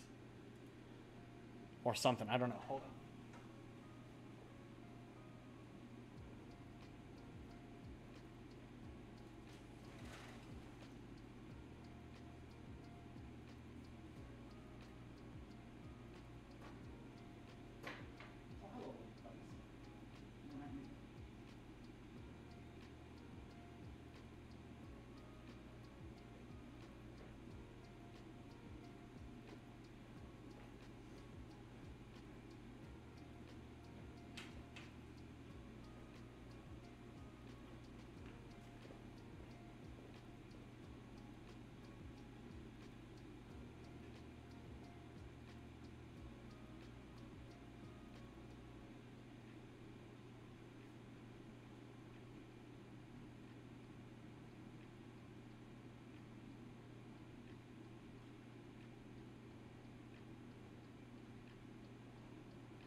Okay. Yeah, I'm gonna think about that. The problem is I don't have any more wood, and I don't have money to, you know, buy more wood. I'm a broke boy. Combat robots are expensive.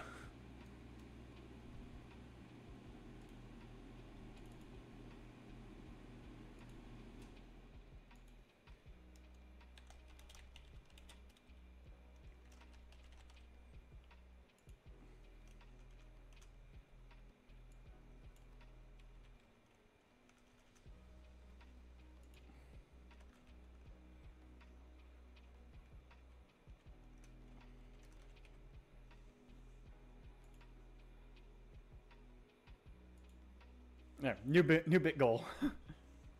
$100.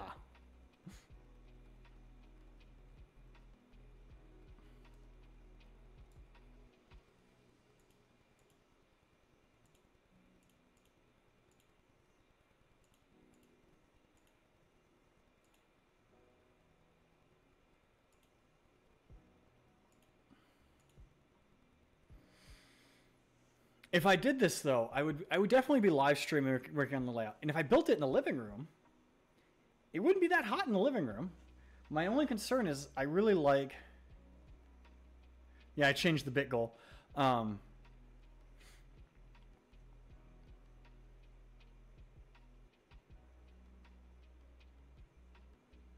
I'll probably end up doing is if I do live stream working on the railroad, or model railroad, I will have various different bit goals and sub goals and stuff.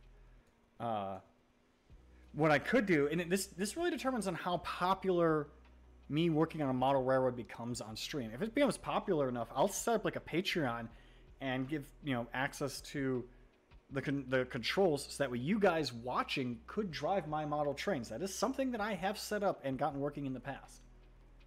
What's nice though is if it's in the living room like this, I don't have to worry about being in the garage when it's super hot. My only concern is originally I didn't want to put it in my living room because I wanted my living room to be like a gaming space, but I think that still works. My only concern is that rolling table. But put some legs on this layout and get it back up and standing and go from there, I guess.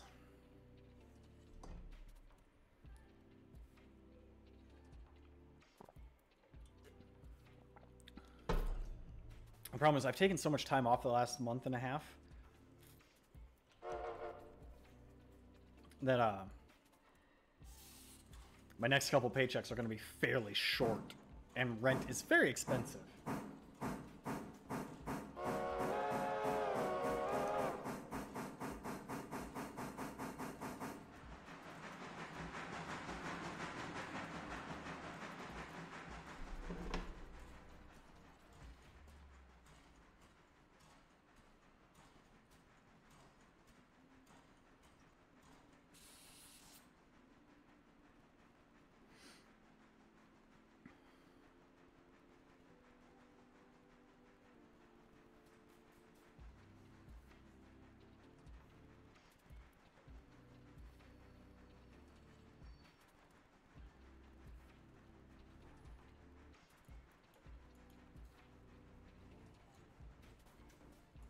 I'm also running this server here, this session. I'm calling it a session, not a server. In Railroader, if anyone wants to join, just look up Fox Mountain Railroad. No password. Come hang out, run trains. We do have a couple jobs that need done. Passenger trains ran, and the log camp job needs done right now.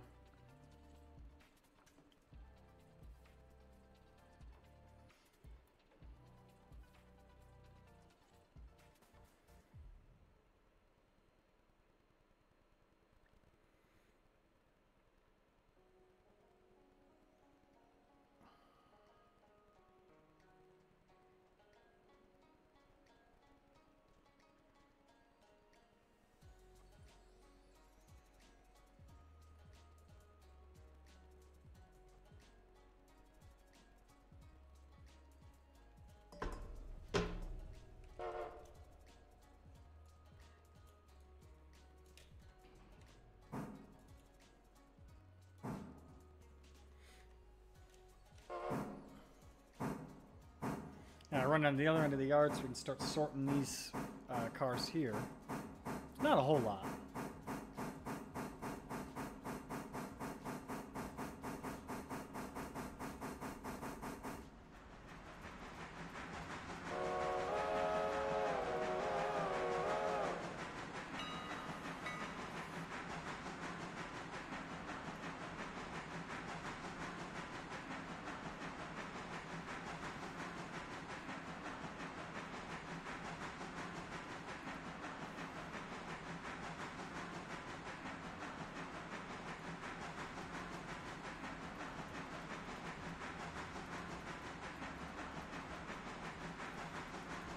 I can probably put my green screen back, but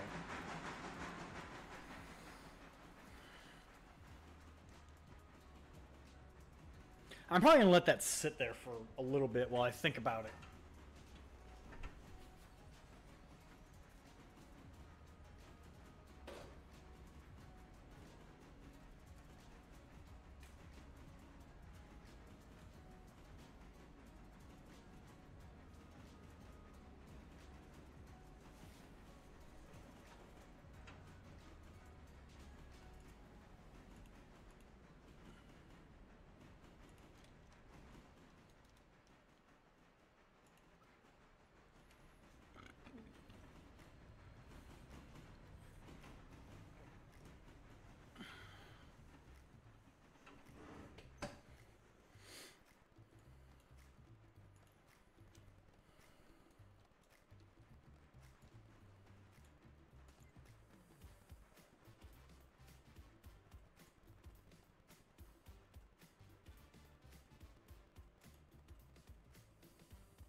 Basically, I've got 2 cars for the sawmill.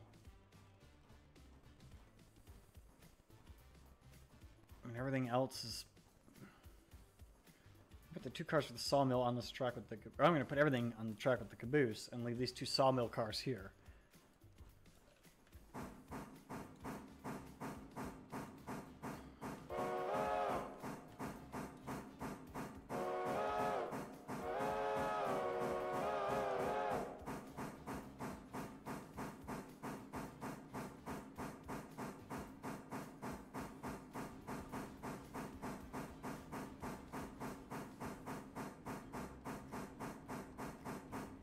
Man, now I'm really thinking about that model train stuff.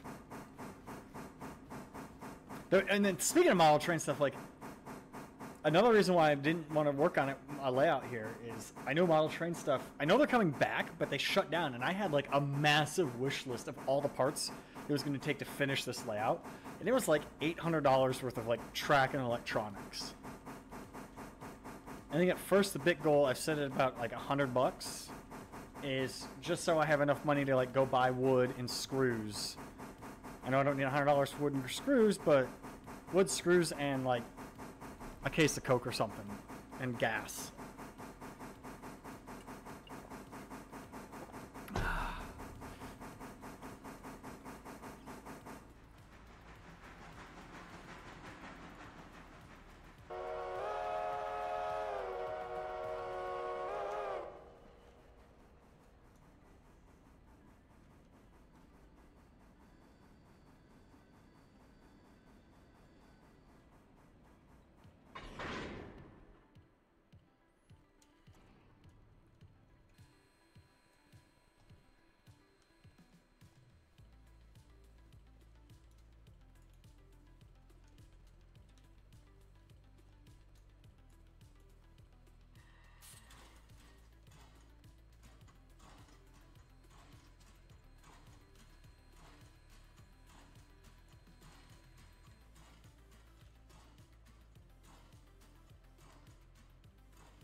The problem is with the DLSR camera, which is the one that's overlooking the layout right now, it's running off a battery. I don't have a power pack for it. And I don't have like manual, it only has manual zoom and focus on it.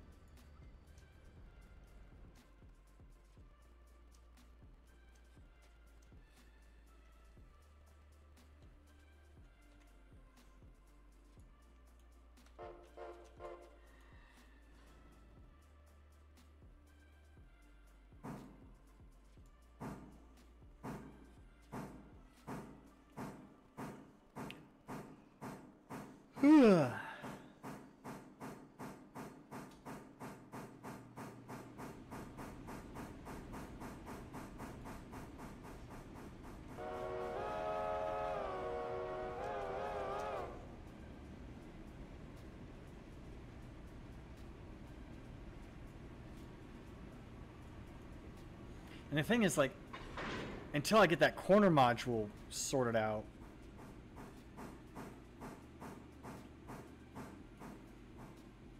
there's really not any, like, I can't do any running of trains. So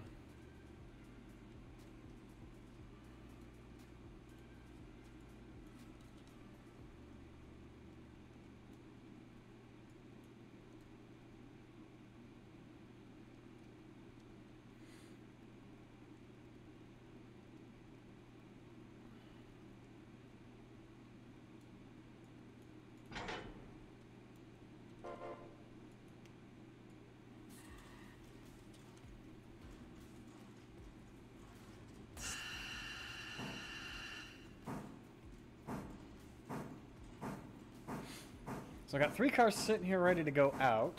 Now these cars I got to go spot, and these cars are for the sawmill, but it's only 2 cars, so I'm not too worried about getting them in there.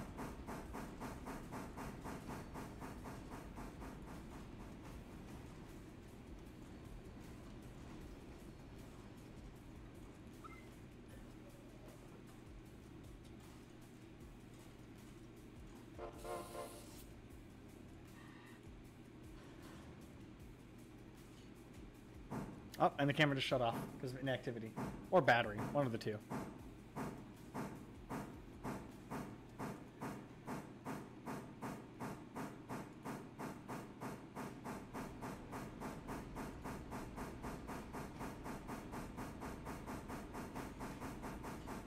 Nope, it just turned back on. I can hear it like clicking on and off behind me.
Oh, oh, so close. It's so far.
I'm just playing with the whistle. I'm trying to figure something out. All right, let's go ahead and take this. Let's see.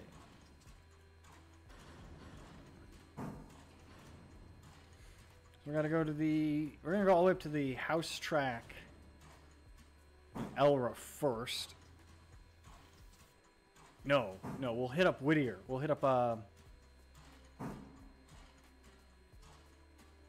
we'll hit up these places first, and then we'll hit the house track up, and then.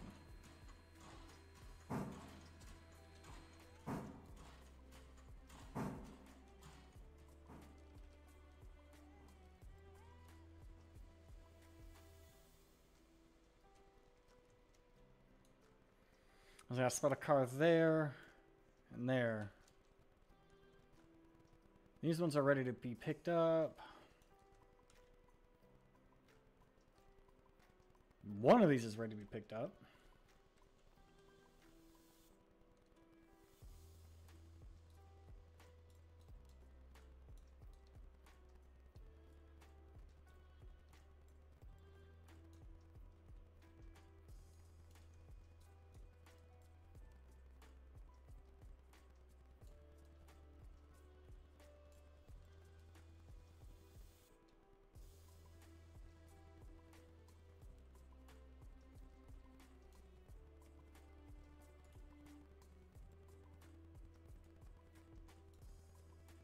One car goes there. Those cars can stay there. Oh, I wonder if the bridge job is done. Nope.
We're gonna go head up, deliver this one car to the house track, and then we'll head everything else on the way back. That's how we'll do it.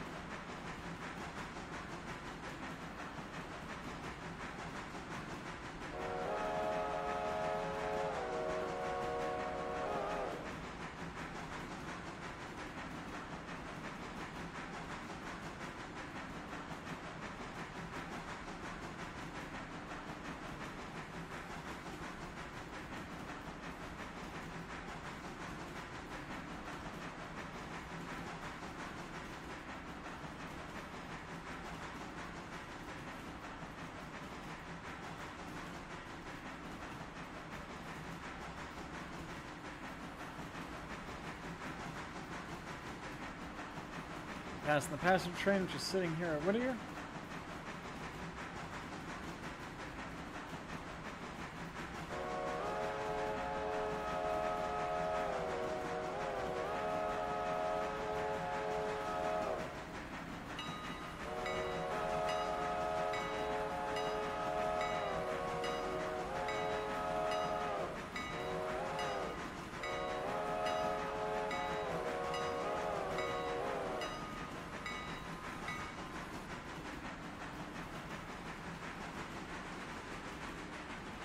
It is nice running like a steam engine and stuff.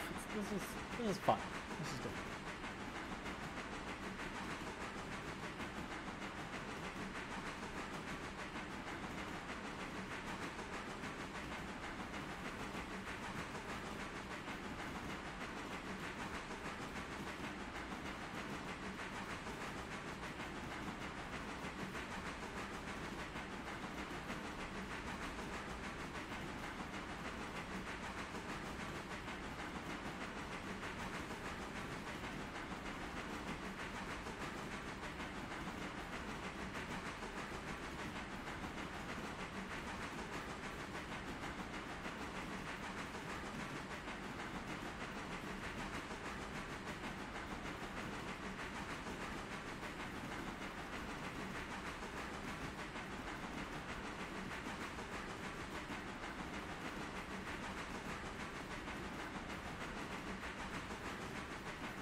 What I could do too with the layout is once I get it assembled and I put the legs on it, I put wheels on the legs so I could detach that middle module and roll the layout out of the way if I wanted to have company over. So there are options. I could make it, I could still keep it semi-portable.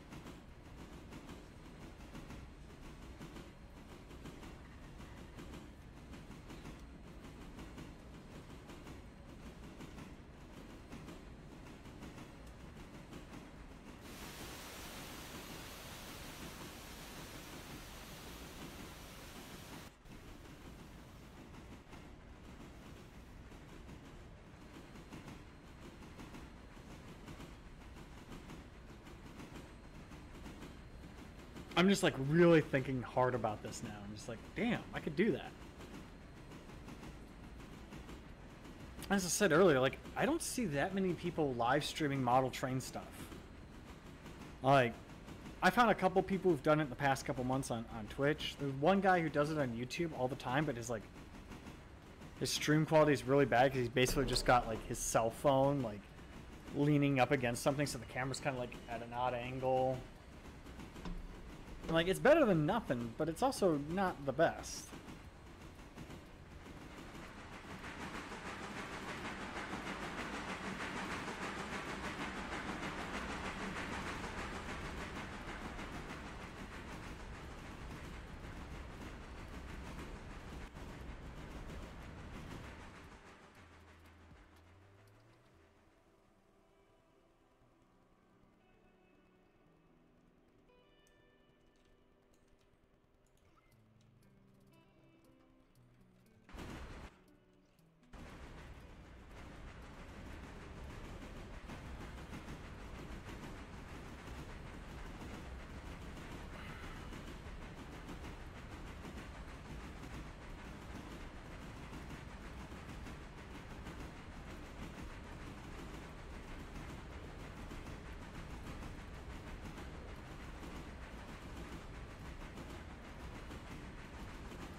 Alright, bring her to a stop.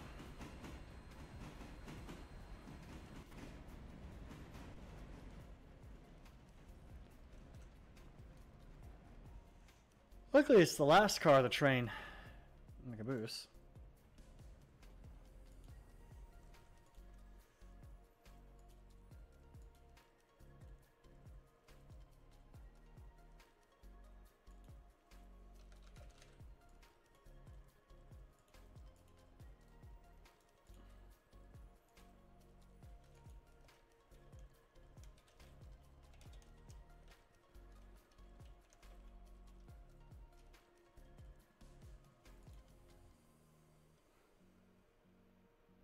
God damn it.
Oh, big stretch. Okay.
So I'll go down, tie into the rear of the train, pull the caboose and the one boxcar, spot the boxcar, put the caboose back on this track that we're on now, grab the whole train, grab the caboose, and then run tender first back to Whittier.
I'm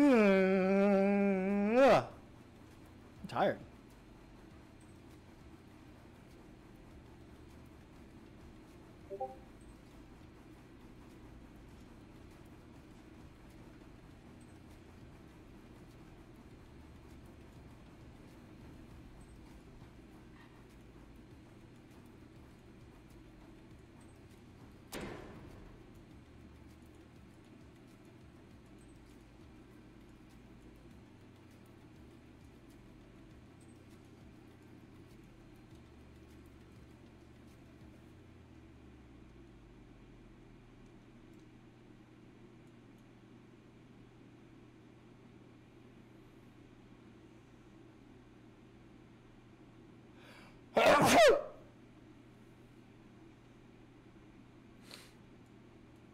Yeah, if I put the legs on wheels so I can roll it.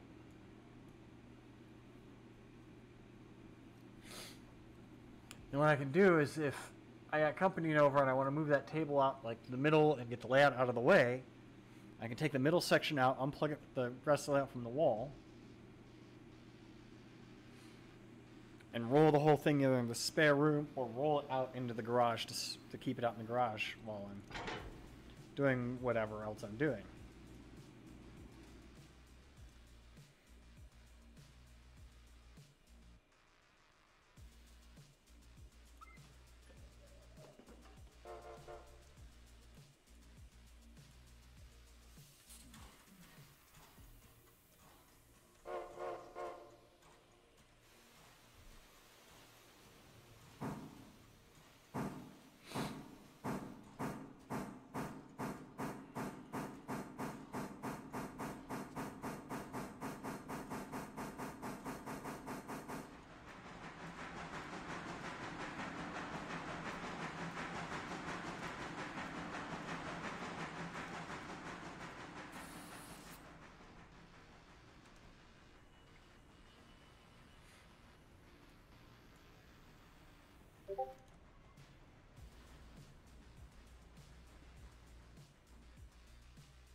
Hey, $58 for that one car. Ugh.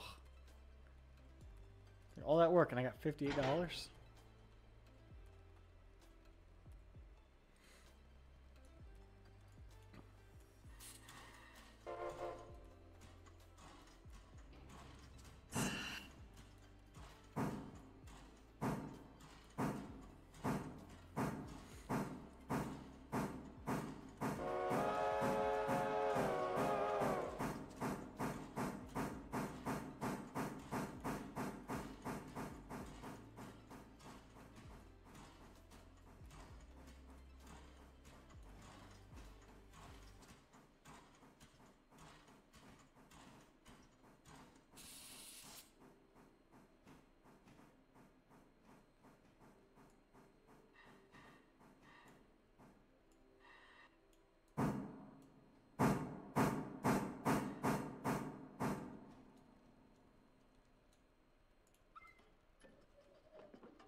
I'm tired, man.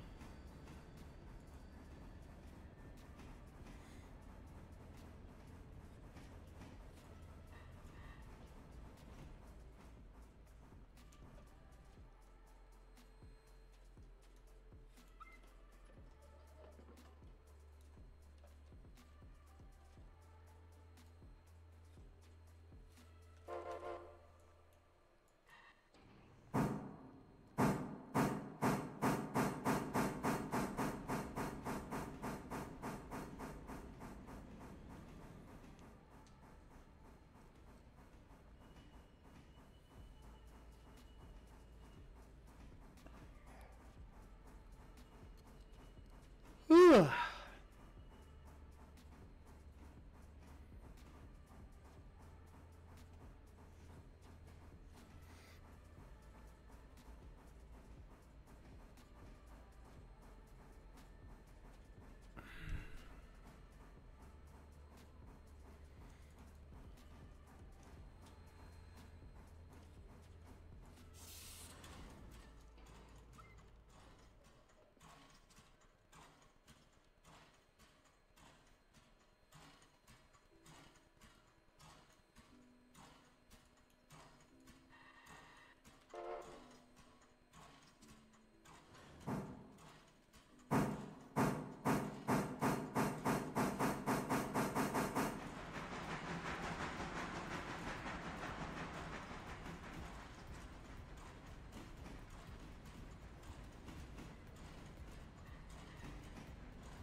I don't know why sometimes you go to close the angle cock and you click on it and it's like super fast. Like, look at that.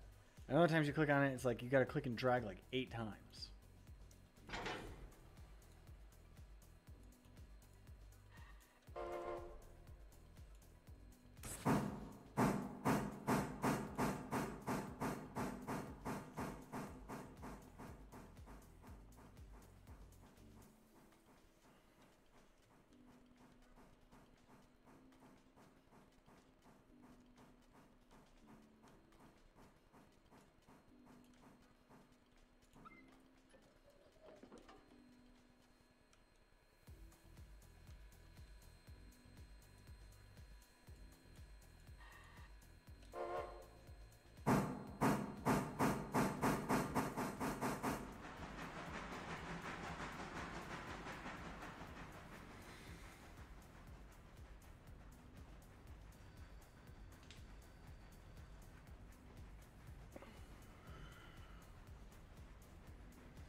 I like how they do animate the brakes actually moving. That's like a nice little feature.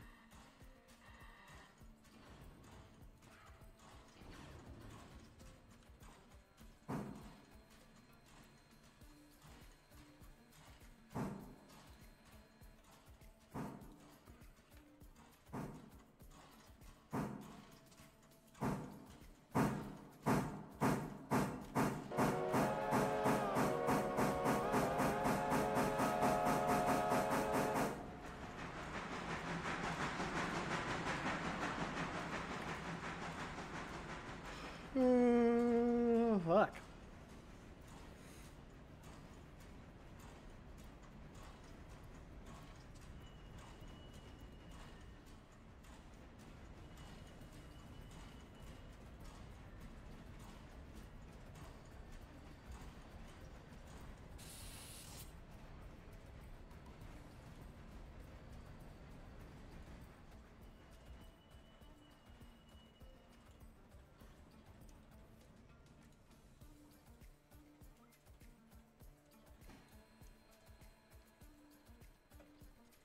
I'm sitting here thinking about it, like, I get paid again next Monday.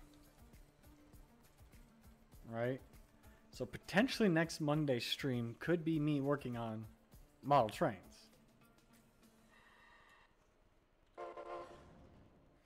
Because all I would really need to do is buy like one, maybe 2 pieces of wood and some screws to get the current module put together.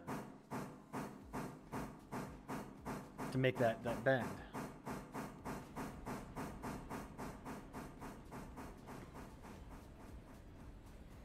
What I might do is go over there and start playing around with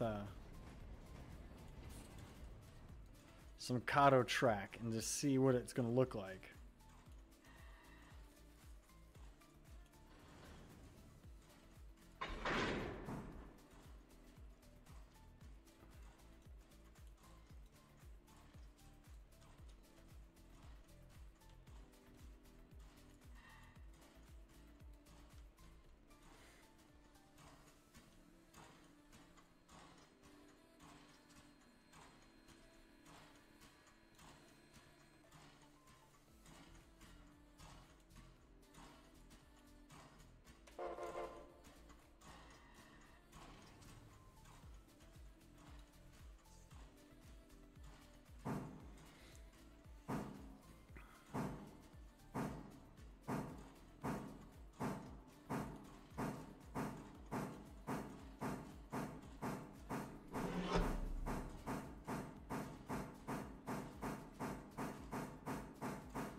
It's already like 90-some degrees outside.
I run tender first back to Whittier and work industries there.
So, Darkther, I have an old N-scale layout, and so I still have the pictures of it.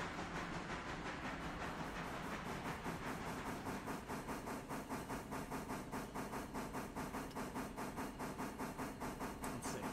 So I have an N-scale layout that I built a couple of years ago, and it's been sitting in my garage, my closet, like my outside closet, storage unit for the past couple of months, and I just recently moved to my own apartment, and we were having some conversations about some other like model railroading projects that I was noodling on, and this is the layout as it is right now.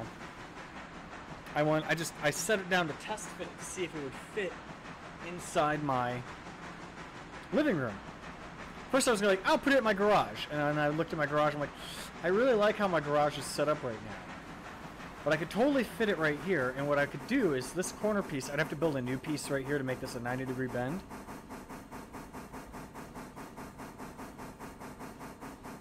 But what I'm thinking is I can also make this piece a 90-degree bend and longer. It would go to about here, and then this would attach to it, because I have all this space right here. So I could extend this part to here, have this here, and then I'd put wheels on the end, like I'd get it level. No, I wouldn't. Oh, I have ideas. I would get it mostly level. Might come up with some sort of leveling mechanism for it. But then on the legs, I would actually put wheels. Since this middle section here would be a module that could be unbolted and moved. What I would then do is, if I want to use this space for anything else, unbolt the modules and roll the whole thing into the other room.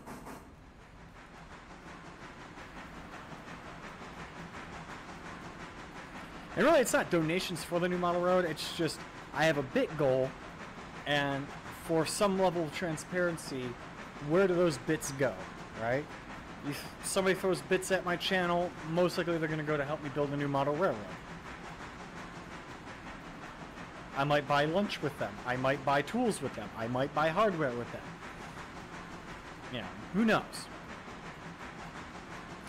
But I just find that if someone just says, give me money in their stream, it's kind of ambiguous as to what it's for. But if I have a goal, and you know, okay, well, I threw $10 at the stream, it's going to go to buying a new video game, or buying a new camera, or buying, you know, it's going to support the stream in some way, shape, or form. Because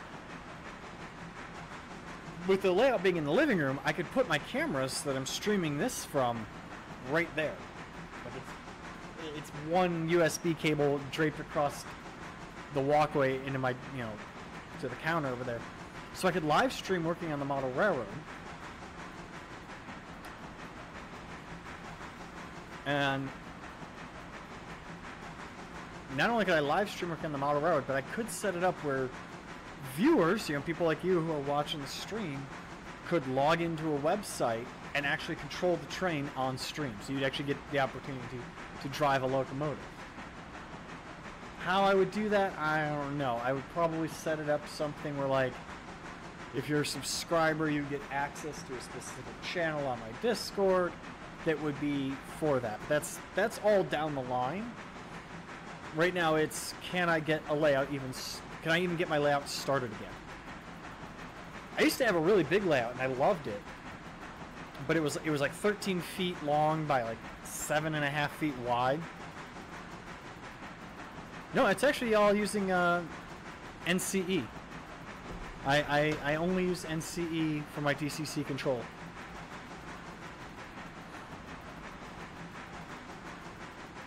But I had this really nice layout, and then when my at the time girlfriend broke up with me, I had to move out. The layout moved with me, and I actually was building it in my old 20 by 20 apartment. So it's like, really, I would lay in bed and I'd roll over and like smack the layout with my face because this much of the layout overhung the edge of my bed. And what's funny is I actually left that layout on all the time, so that was my night light. I had like a couple buildings with lights in them, and I had like one signal that sat there that illuminated one little corner of my room. But then I moved a couple of times and it didn't survive those couple of moves. The last apartment I lived in, I built this layout because the apartment had just enough room between the couch and this one wall that I could put it in there. But the wall wasn't straight, it had like a 45-degree bend in it. When I moved out of that apartment, I couldn't set the layout up in my new house that I was living in. I just recently moved into this apartment, and I've been on and off,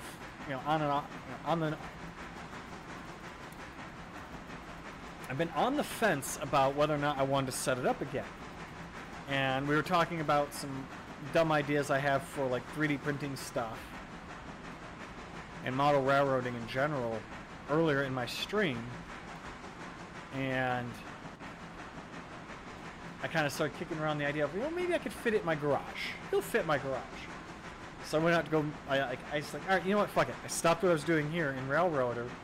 I went and grabbed it out of the storage closet on my patio, set it down on the floor, took some measurements of it, measured my garage. I'm like, yeah, it'll totally fit in my garage. And then I measured like the living room space. I'm like, it'll also fit in my living room. And if I put it in my living room, I can make it a little bit longer. The problem is like that space where it's sitting, like this space right here, I normally have a table, and this is like where I sit and eat breakfast and work on like other projects. I've moved the table to like over here for now. But if I put this on wheels, what I'm thinking, if I put like little caster wheels on the thing, I could then take that middle module out and roll it into my garage and store it in my garage when I want to have company over. Or roll it into the spare bedroom if I'm doing like a game night.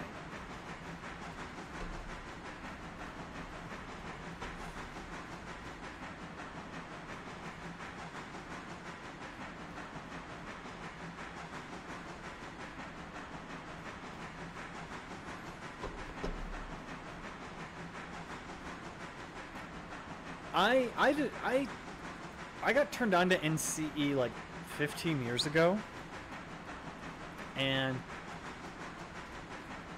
at the time a lot of the clubs I was a member of, they were all using NCE, so that definitely influenced my decision to go with NCE. And I got the power cab, and I've been on the fence. Why can't I get into the cab of this locomotive? There we go.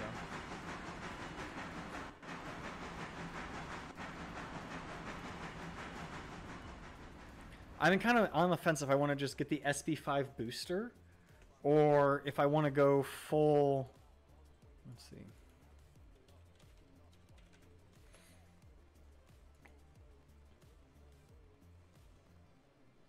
Like, I could get the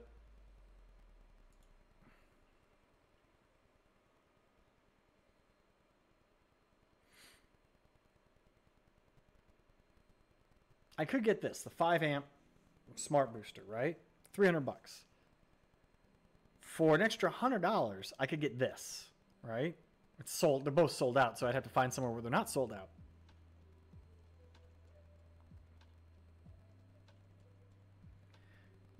Which if I do this, then I can eventually get like radio throttles and everything, but like realistically, I've been using JMRI to connect to my layout, and I use Y throttle on my phone when I'm running my trains. So it's like I have the NCE throttle. I think I have the NCE throttle like just sitting under the layout, like on a little holder, and then I have the USB dongle and then the USB cable that goes to my computer. Walthers has them. I'm waiting. So I know Model Train stuff had them, and I had a shopping, well, not a shopping cart, but I had a wish list of all the parts I need to continue working on that layout. But obviously their website shut down and it deleted my wish list.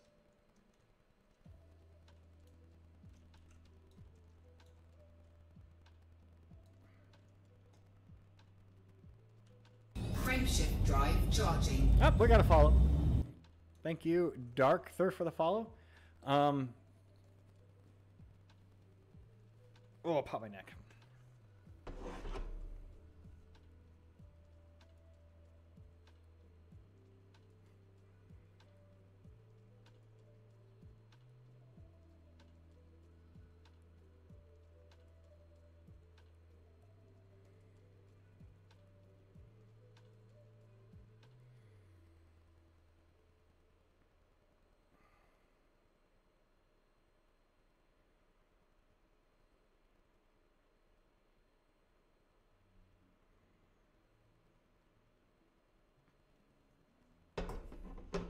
I'll have to check the Walthers website and everything. But like buying stuff to upgrade my DCC system is like step 57. I'm happy with my power cab. It does everything I want it to do. For this layout, I don't need like the big wireless system or anything. Having, you know, so the key things I would need to buy is track. I have roadbed, but I would need more roadbed. A lot more track. More track. And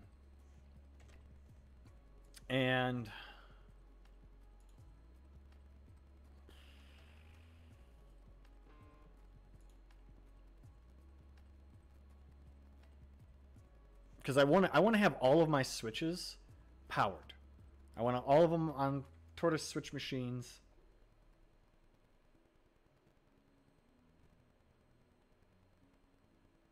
So I would need... I'd probably need one of these. Because I think I'm only going to have like 12 switches. So I would need like 2 or 3 of these.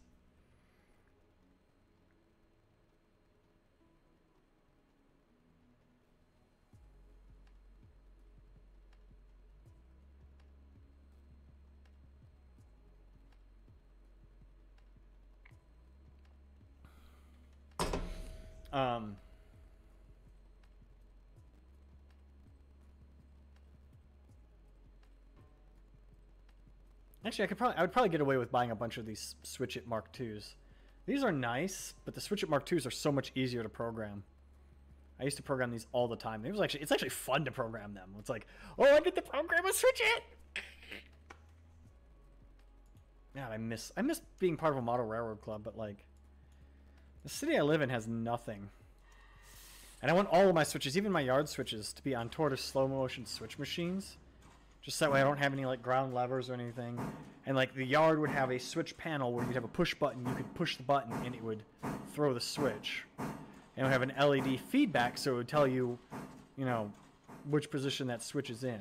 Stuff that I've built before in the past.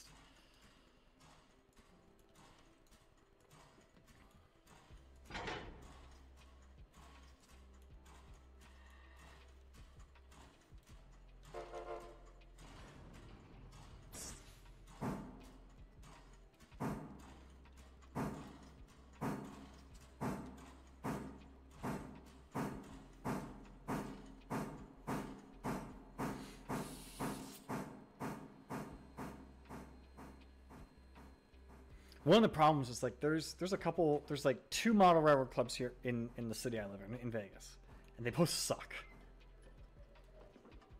I've talked about it before, and it's like it's kind of depressing how bad they suck.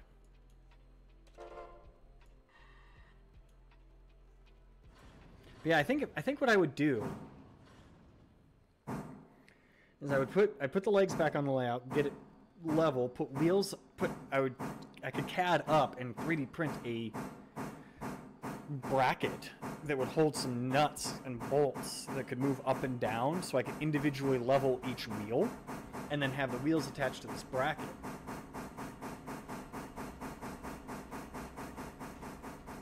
So then the whole layout could move as need be.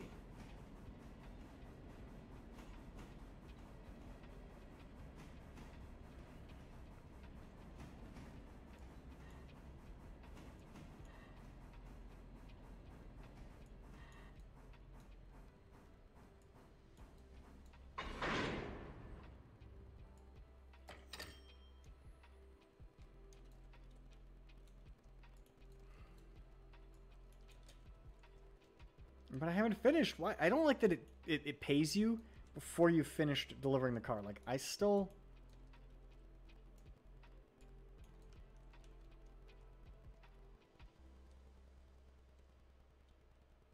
I have to, like, move cars here. Because I gotta spot the one, but I gotta pick up this one back here at the end.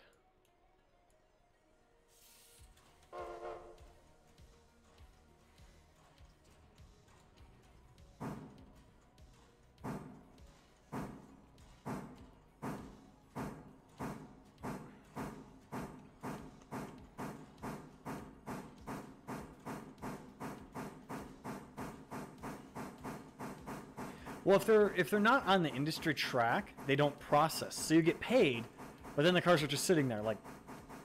And new cars, I don't think you get new cars, and they don't update to go outbound. And you do get paid when they get delivered when you send them outbound.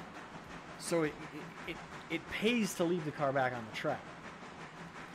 I've used other car tagging systems and other simulators that actually, like, when you deliver the car to the industry, like, they give you an option, like, you deliver the car to the industry, you click a button to mark that the car's delivered. And then if you move the car, it untoggles the status of it being delivered, and you have to click it when you deliver it again. So, like, in this case, I have to pick up the very last car, but I have to leave the middle car. If I was using CMTMS, which is the system in trains, or one of the systems in trains, if I moved that middle car, it would stop the timer, and I would have to, when I deliver that car, when I put it back, I'd have to mark it delivered again, but it would resume the timer from where it left off.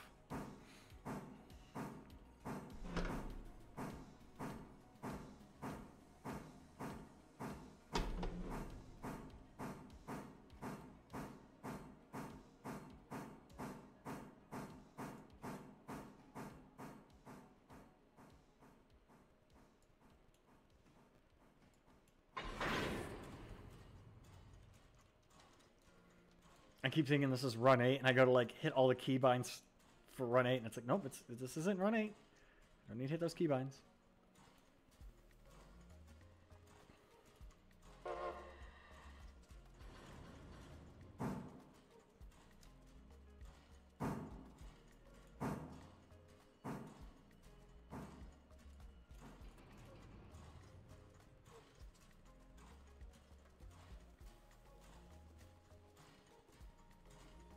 Yeah, so this is like day 15 of this particular save, or day 10.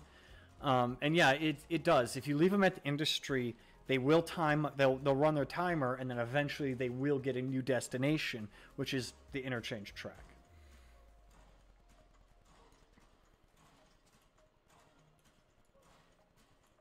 Which is how proper car forwarding works in the real world, and in several other simulators. Like, Trains has a mod called CMTMS that lets you do that.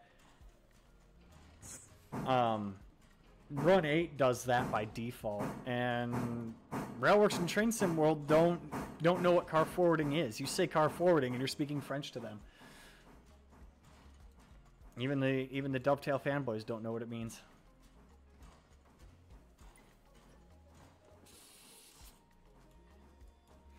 I truly enjoy I truly enjoy realistic operations, and so, like, every model railroad I have ever built And whenever I play train simulators, I try to have some level of realistic operations to them. So like the layout that I have sitting behind me, it is a switching layout. And the way it's set up is there's a hidden staging yard. So there's actually, it's an oval, but it's like a loop. The hidden staging yard is actually one track, like it goes down and underneath. So it's completely out of sight. You have to come up and around like a half helix to come up to the next level. And there's one yard, and it's big enough to hold like 15 cars, I think is what I counted that it can hold. There's one branch line that has one industry on it, and the whole idea originally, the way it was set up, is this branch line actually went off and had like a dead end, that the tracks pointed straight into my bedroom. Because my old layout, or my original setup, it was in my living room. Well, with at least my old apartment, and the idea was once I finished all the mainline stuff, I was going to build a separate module that would extend the branch line all the way into my room. And man, I could do that too. I could still do that. And that was kind of cool.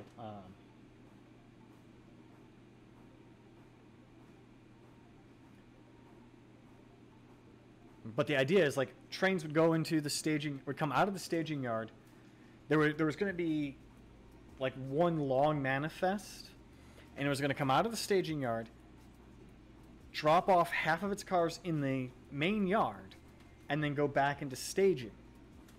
And then you would do all of your work, and then another train that was going the opposite direction would come out of staging, pick up cars from you, and go back to staging.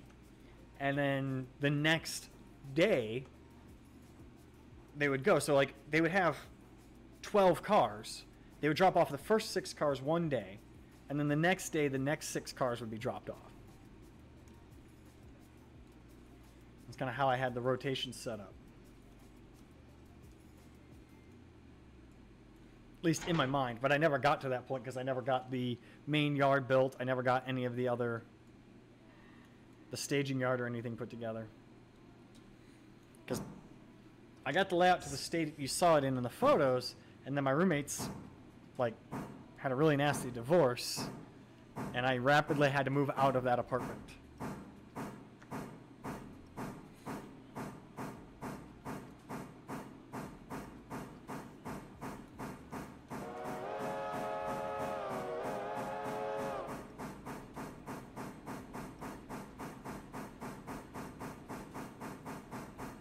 There's a Home Depot within like 20 minutes of me, like walking, and I could drive. If my electric skateboard was still working, I'd skateboard there. I have a 3D, I also have access to a 3D printer, so I could, Footmaster makes extended leveling casters. I could also get those. It depends on how big they are, because if they're like super heavy duty ones, I don't know if I'd want super heavy duty.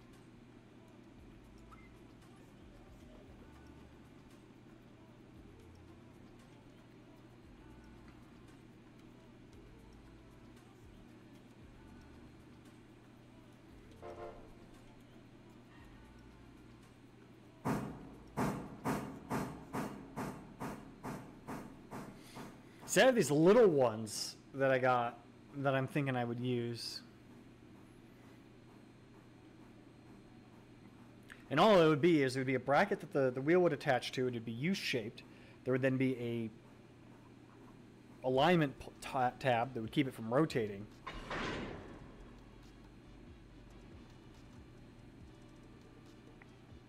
And on that tab there would be a piece of threaded rod and a nut on the bottom of that. When I turn the nut, it would push the threaded rod up higher. So it would move this piece like this. I could probably draw it up in CAD in like 20 minutes. I don't know. It's something I'll look into. There's definitely part of me that wants to explore, like, how much can I 3D print for model railroad? In fact, let's just...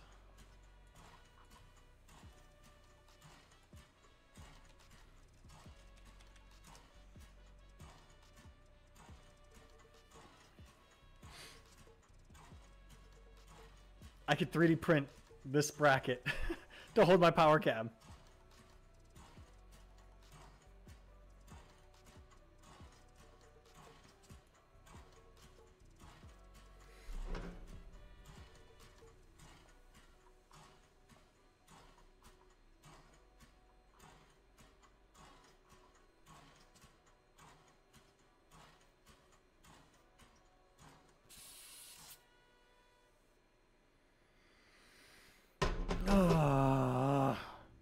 Fuck.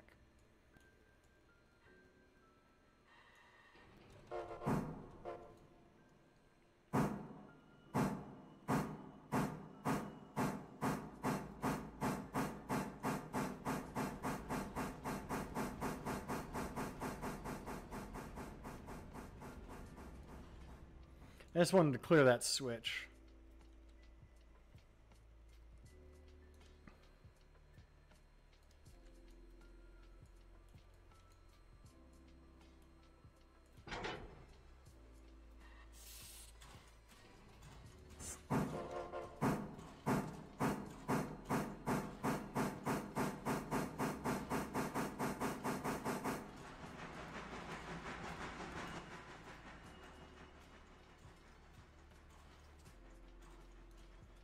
Well, good. All of these cars are ready to pick up. So what I can do is I can grab the end of that train, shove it up here, grab those 2 cars, pull that out, shove the 2 box cars in, tie the caboose on, run around, and take it back to the yard.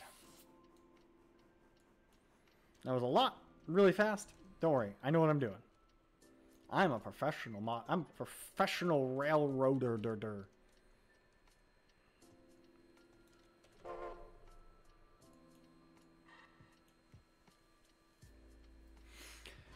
Darther, so this session is actually a multiplayer session. If you guys are watching and you want to join and run some trains, I do have a server up. It is Fox Mountain Railroad is the server name.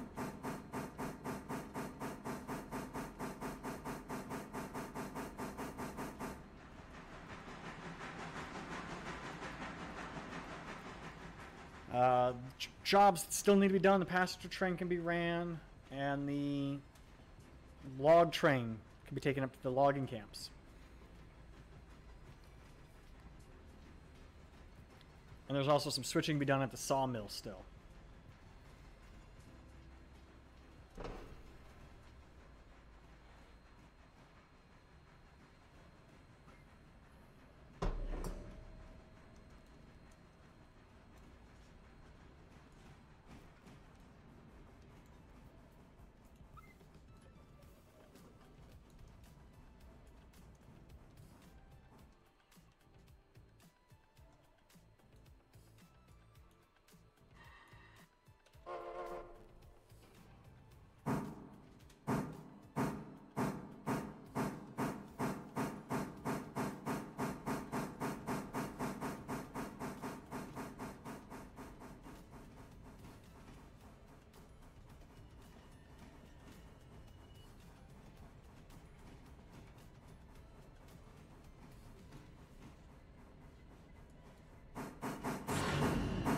Wow, I like how I drag the thing to slow it down and it goes full power. I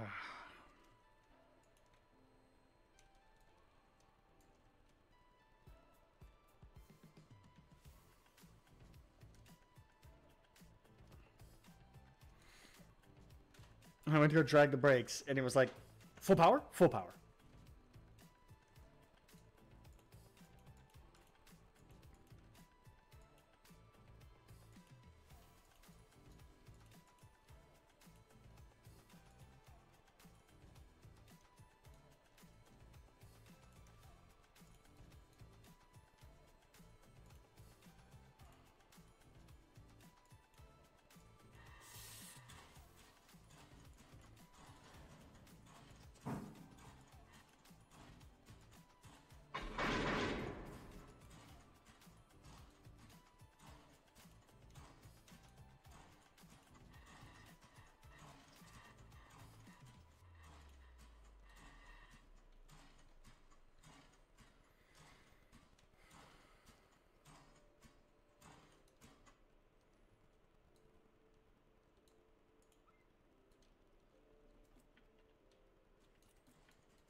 Alright, so we're going to go up, grab these two cars. We're going to put them right there.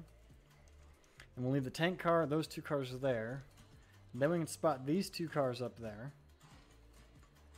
Come back, put the caboose on the end, drag everything back to right here, run around, and take everything back to the yard.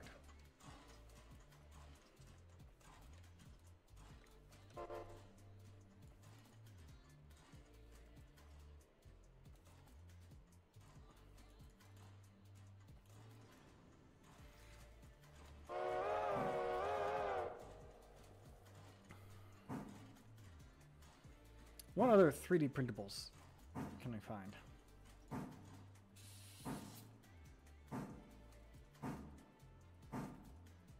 Unscale cell tower, universal cab holder, NC throttle holder retro, NC booster rack. I'd probably print this one. I might actually start that one tonight too. I think I might have enough filament left. Or if, I could print it in TPU and it'd be nice and squishy. Nah, I'll do that. I'll do PLA. I do a lot of 3D printing, and so part of my thought process too is like I could 3D print a bunch of stuff for Model Railroad. Here's what I'm thinking too. Let's say this project takes off and I start building the Model Railroad, and I have a decent number of people watching on Twitch on the weekdays or in evenings when I stream working on it, and I get the main layout done. The branch line is still an option, and I would probably just mount L brackets to my walls and make removable sections for like around my doors, so that way I could have it go all the way like behind the couch and everything.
Just threw a link in the Discord, or in the chat for the Discord that I use. It's the main Discord for my Run 8 server. We also do other games, including Railroader.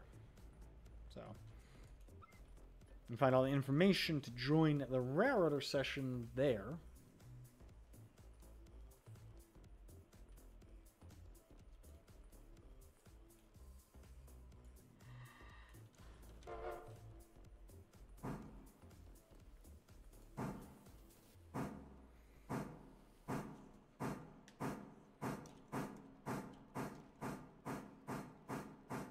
At a certain distance, that wheel, it doesn't like the animation for the wheel stops.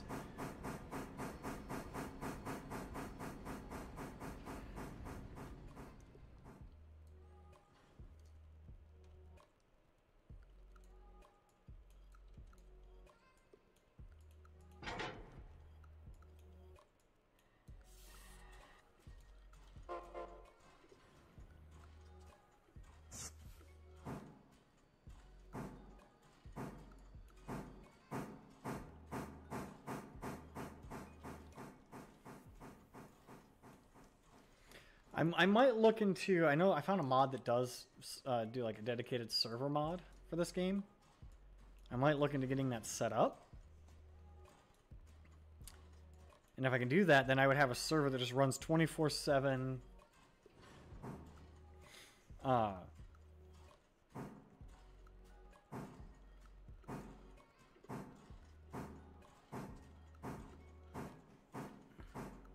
With like 1-to-1 time set up. because that's what I would love to do, but like currently the game doesn't support that. What?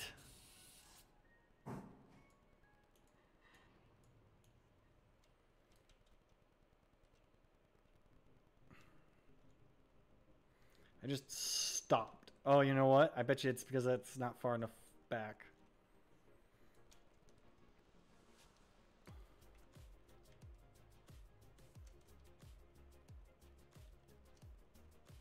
I'm going to do a little cheating here.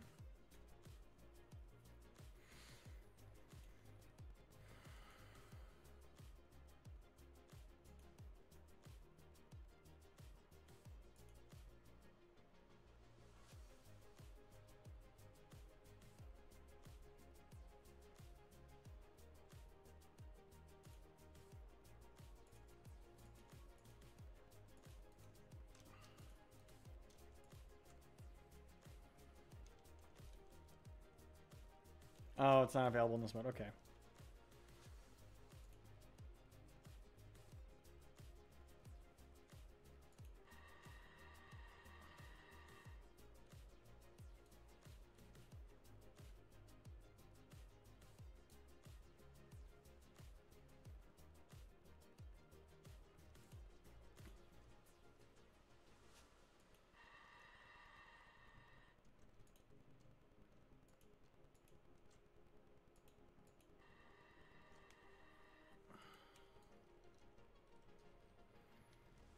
$12 by 18. Damn, that's actually pretty big.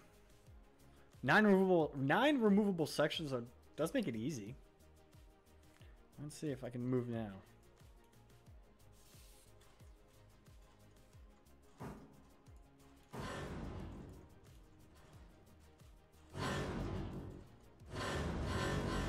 Nope, it's not gonna let me do that.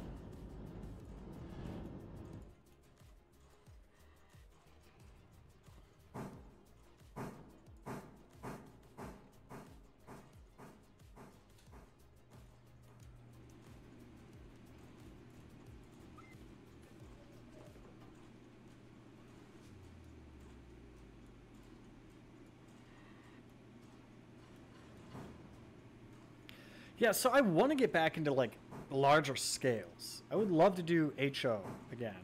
And actually, the two scales I've been looking at that I want to get into, one of them I want to get back into, and one of them I want to get started in. I want to get back into O scale, specifically 2-rail O scale. None of that 3-rail bullshit.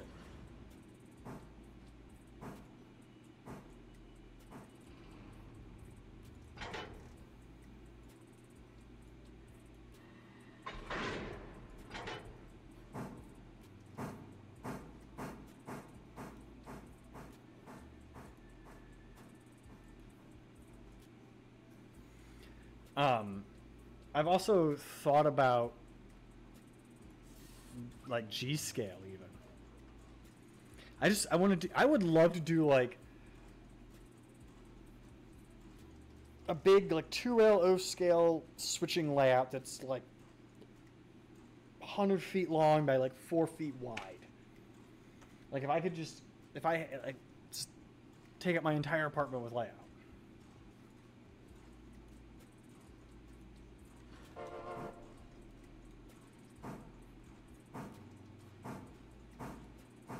The problem is all of that is very expensive. Meanwhile, if I just make some modifications to this current N scale layout and continue working on it little bit by little bit, it's not nearly as expensive. It's always expensive to start a new layout because you got to buy all the wood and everything. I already have most of the stuff, so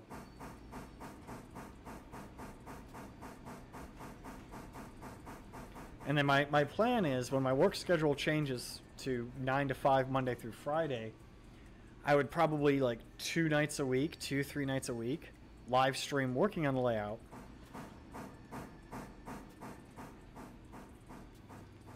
And then do like my normal live streaming other days of the week.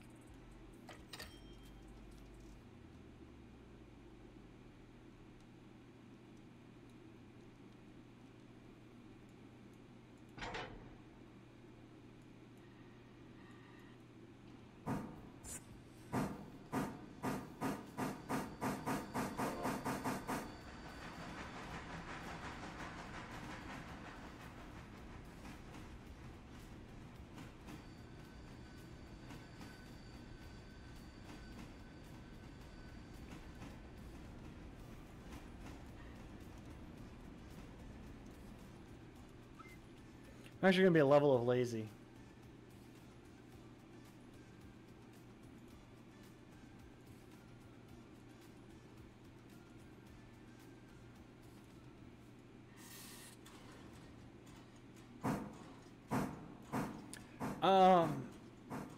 So my original layout was my original first layout that I built when I moved here to Vegas was CSX.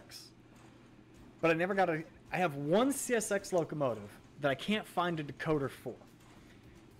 I bought like I went to the Digitrax website and this like, oh, this one will fit that locomotive. It doesn't.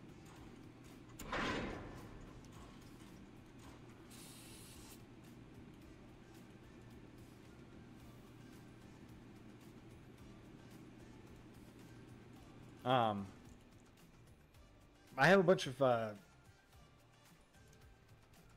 C&O I have a couple C&O locomotives, chassis system. I have a couple chassis system locomotives.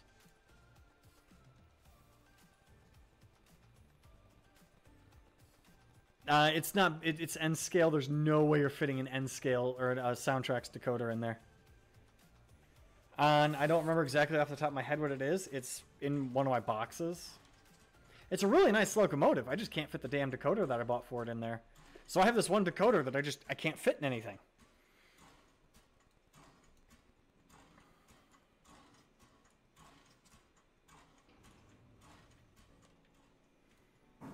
I'm not going to bother doing all the runaround moves. I'm kind of like burnt out on running this.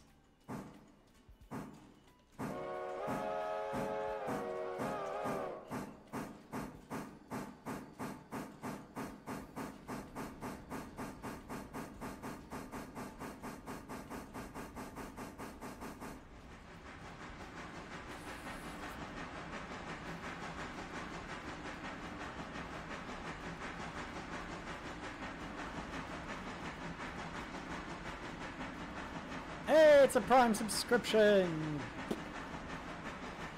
Dab all that bullshit.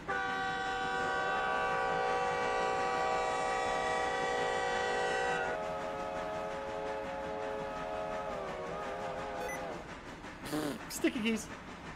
I need to find out how to disable that.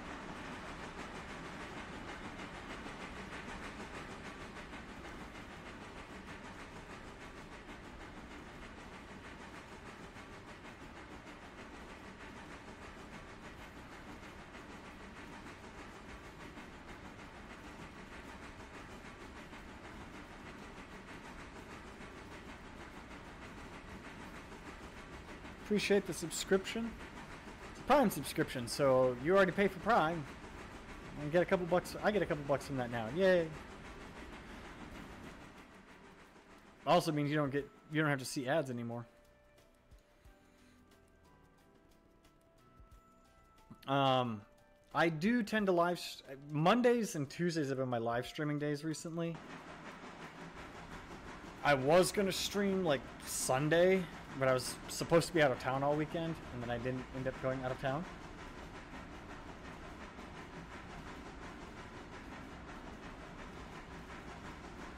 And I was like, well, I'm kind of exhausted. I'm gonna take some free time, but I stream a variety of things, so I'll probably be streaming again tomorrow night after work, but it'll be like playing VR and flying ships in Elite Dangerous.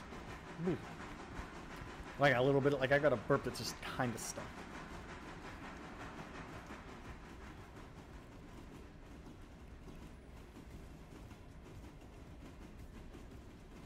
And then if this layout project, actually Deep Space Exploration, I'm redoing the Distant Worlds 2 expedition. I'm following the same waypoints, but I'm doing it as a xenobiology run, so I basically can come back with like 8.9 trillion credits or some shit like that.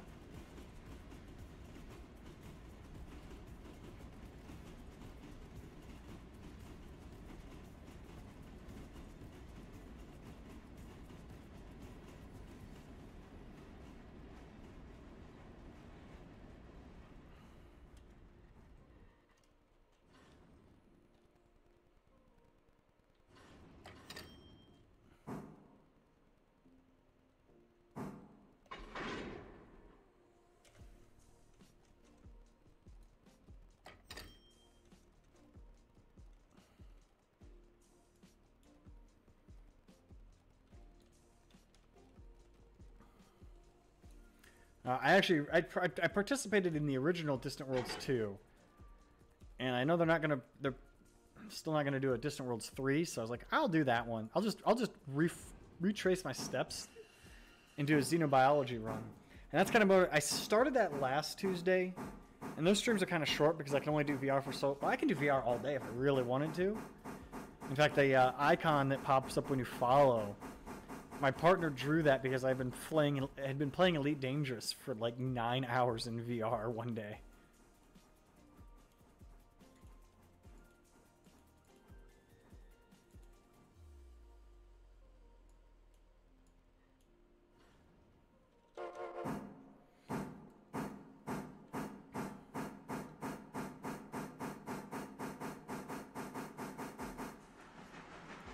I did post a link to the CMFR Discord. We have a 24/7 Run 8 server, so we play Run 8 Train Simulator.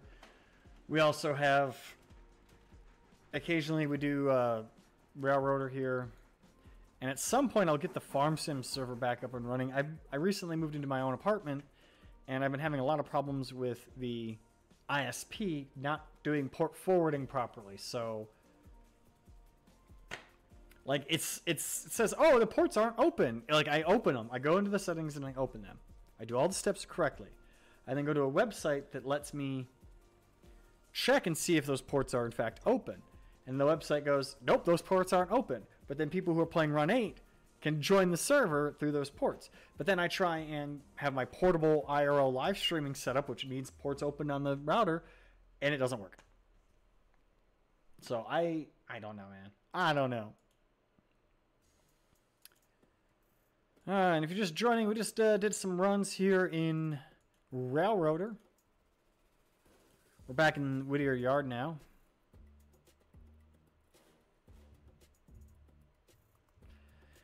You know, the thing I tell everyone whenever you're doing any train simulator that has multiplayer, go slow and take your time. Like, it's not a race. Train simming isn't a race to be the fastest to get the job done. You know, if you go slow and take your time, you're fine. We have people like that who play Run 8, and that, like, they will just full power and then hit there's a cheat button in Run 8 that instant stops your train. They use that button all the time. Yeah, I'm still going. I went back to just running this and talking for a little bit because Parker, I posted those pictures on Discord, and I'm looking at them on the other window, and I'm just like, I'm gonna have to feel it out and see if I really want to do that. I'm gonna take a quick break though and get a drink because my big RTX cup is my RTX Austin 2023 mug is empty, and I'm gonna go get a soda, and I have to go to the bathroom, so I'll be right back.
No, Parker, I wasn't done streaming. I just said I had to go to the bathroom and get a drink.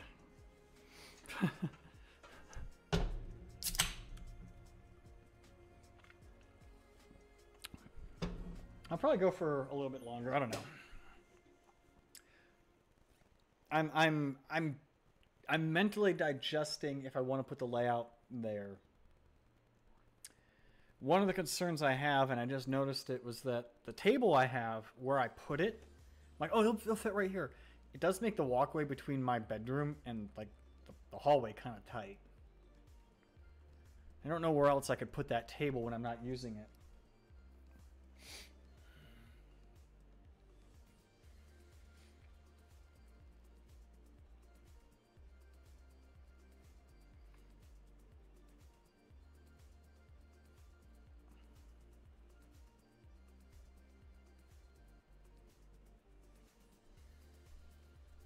Like, now that I'm done doing all that switching, I'm back to thinking.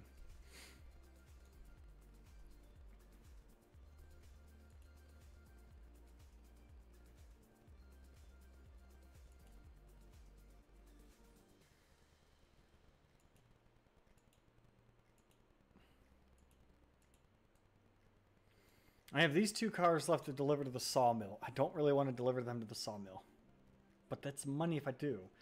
Is the sawmill got cars ready for pickup?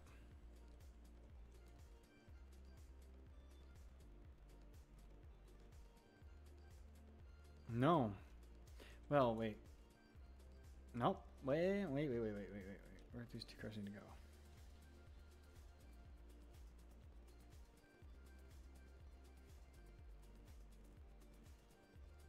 It's those 2 tracks that are full. These 2 tracks are full. So I can't really put anything on these. I can put 1 car on one of those cars, but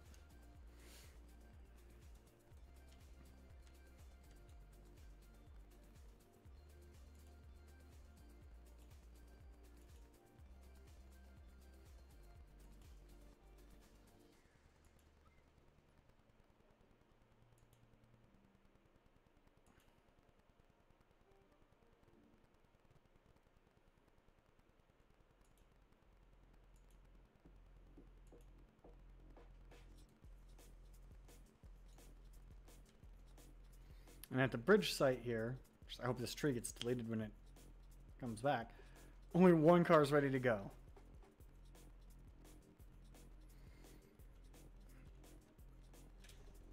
So I don't have room to spot those cars. The bridge site's not ready to be picked up.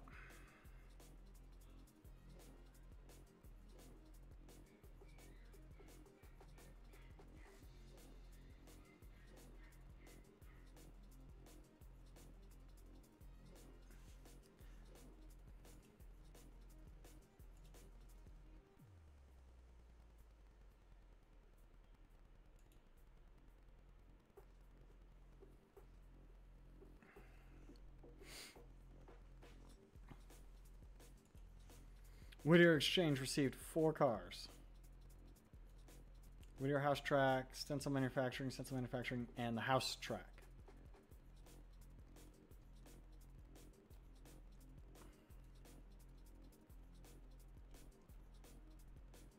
These cars are not ready to be picked up yet.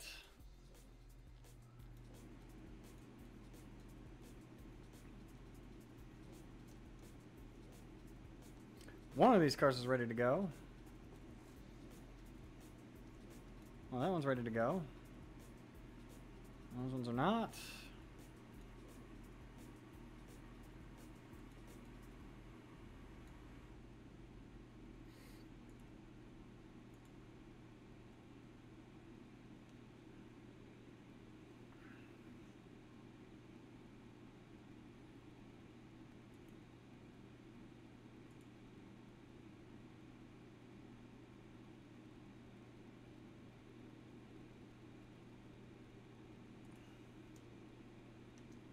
Nothing here is ready to get picked up. Man.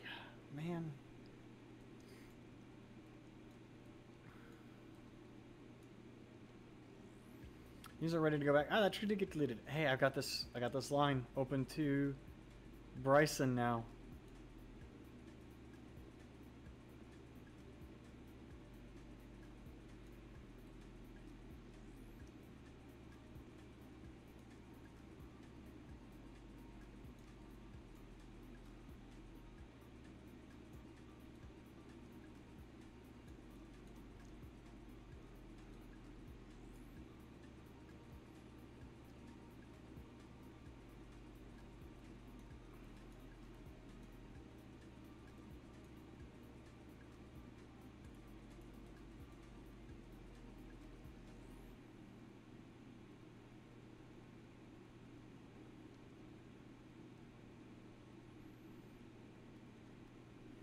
think what I might do is just gather up these cars. Well, no, I'll leave the sawmill car here. No.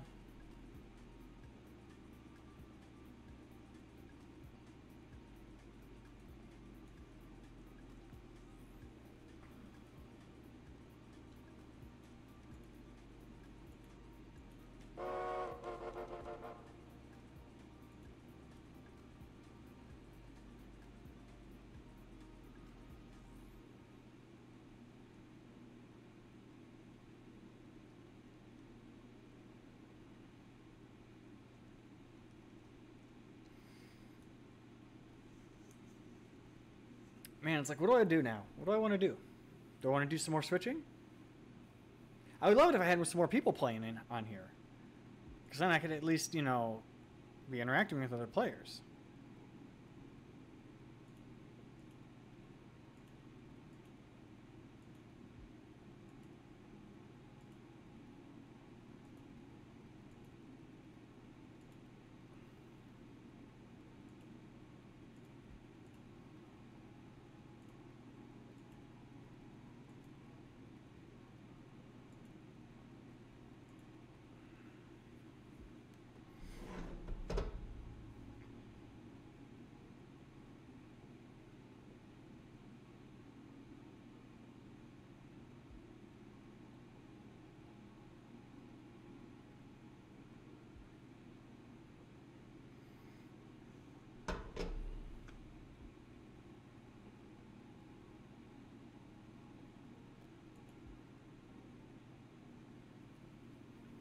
I'm hung up on the model railroad stuff right now. Ugh.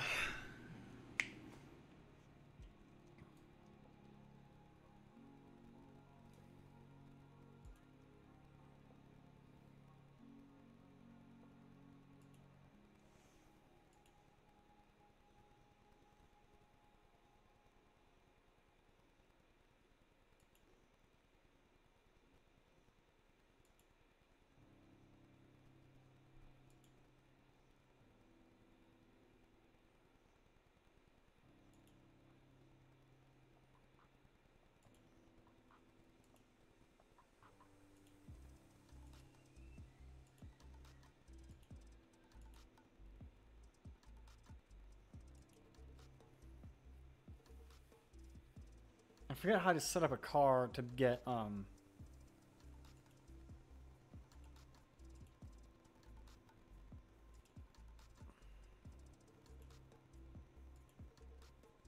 think I need a coal hopper for up there.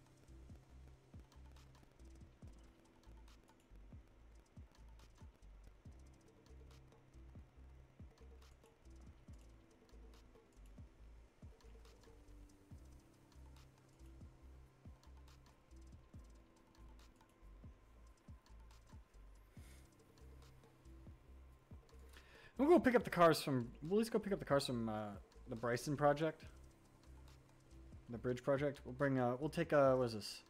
2601. We'll take 2601 up, pick those cars up, bring them back to the interchange track.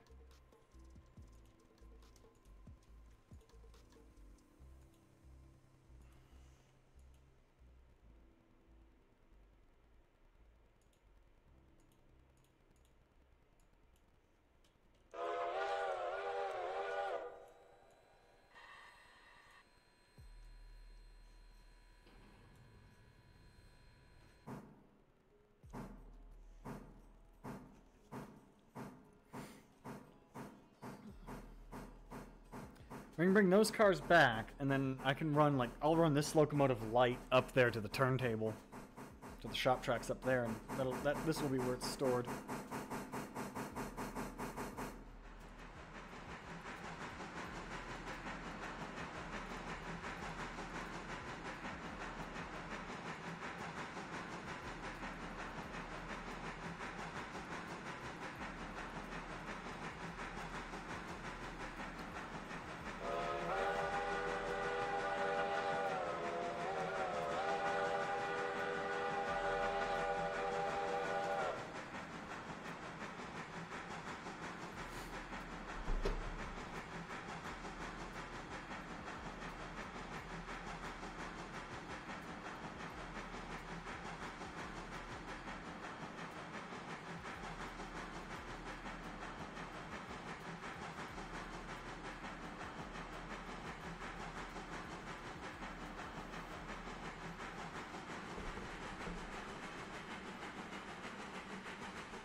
quickly what I want to do.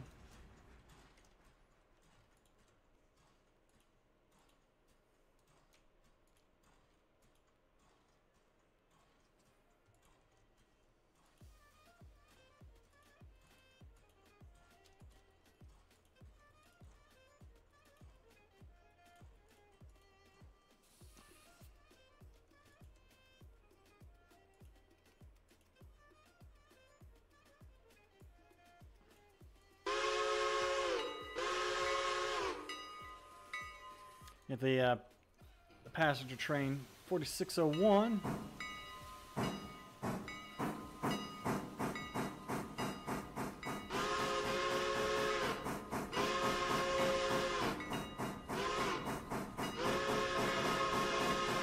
On its way to Whittier and Bryson and beyond. Whittier, Ellie, and Bryson.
Yeah, we're gonna go grab the cars that were left at the Bison Bridge. They're just on the main line block in the main up to Bryson. We're gonna bring them back to the to Whittier interchange, and then 2601 will then run back to Bryson to be the locomotive stored there.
bit of a hike to get up there to get these cars back.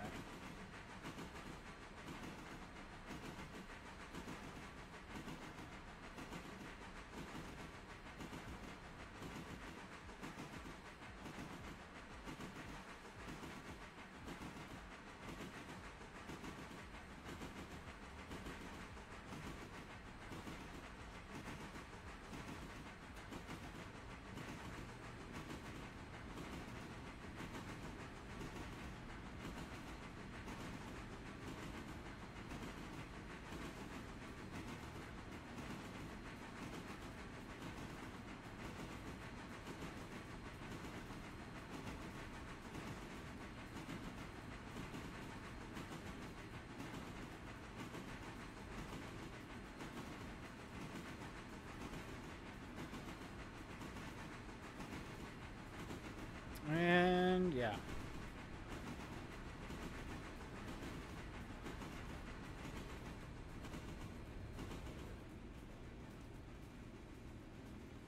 I'm going to throw this switch after we go by it. So that passenger train doesn't come running up behind us, or running up and blocking us.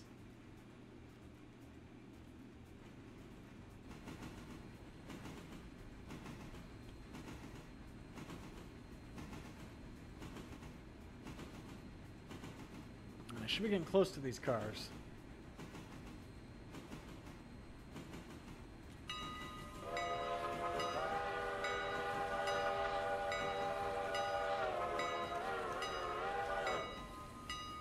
There they are.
And we're now on this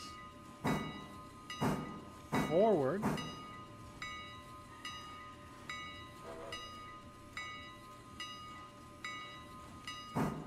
Back to Ella. Ellie? Ella. I'm gonna wait for the passenger train, which is coming up there right now.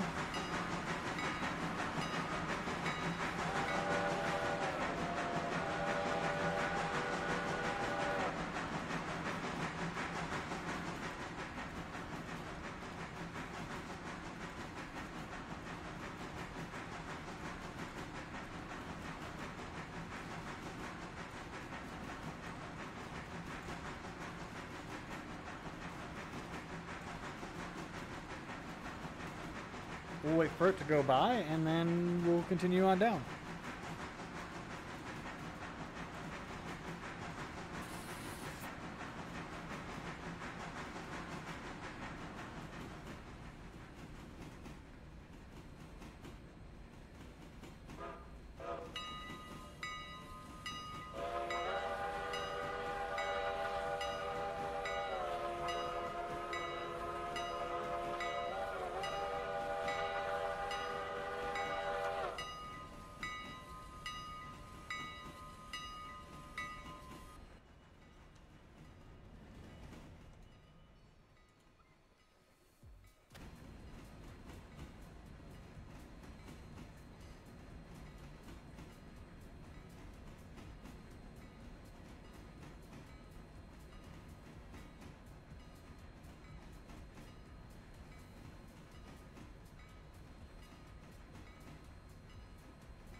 never stopped waiting here for him.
And it should be departing here shortly.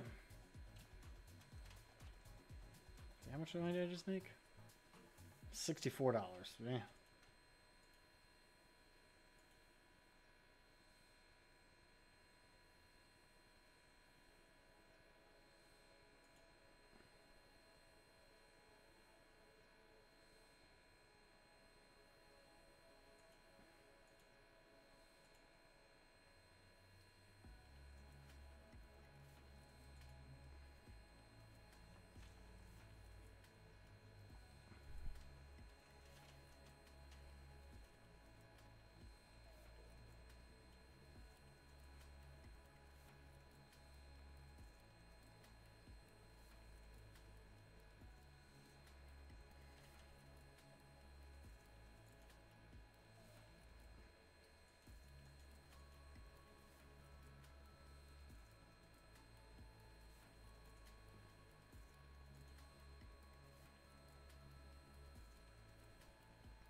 Yeah, it's just doing its station stop, taking its time.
As I'm sitting here waiting, I'm like, there it goes. I'm like reading a Reddit post, and the guy's like, "Hey, I'm doing this really long flight sim flight, and you can track me on this Volanta service." I'm like, "Oh, I want to see that." Here we go.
trying to find something and it's like, it's not popping up.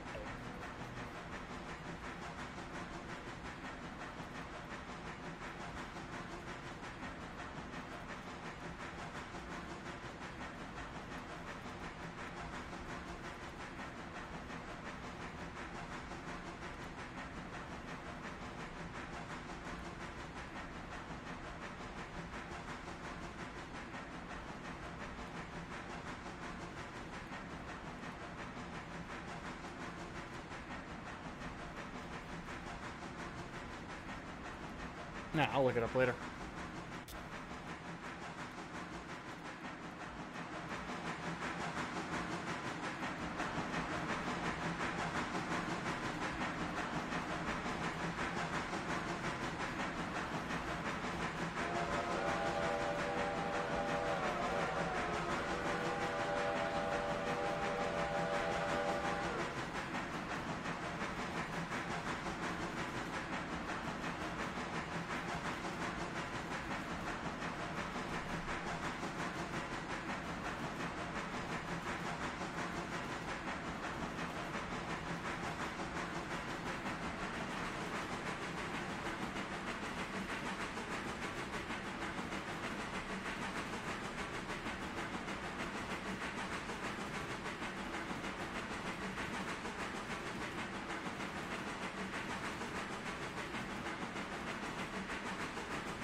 So someone posted on Reddit, they're currently flying a Zeppelin, right? The Hindenburg. They're flying the Hindenburg along its original route, but they're doing it in-flight simulator with live time, live weather. And I just found them, they're not streaming it, but I found like they're on this Volanta website where you can track flights, and holy shit, they are in the middle of nowhere. They've got like 9 more hours to get to their next waypoint or whatever. Hey, we got $92 at Bryson.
Ugh.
Ugh, I put these cars on one of these two tracks.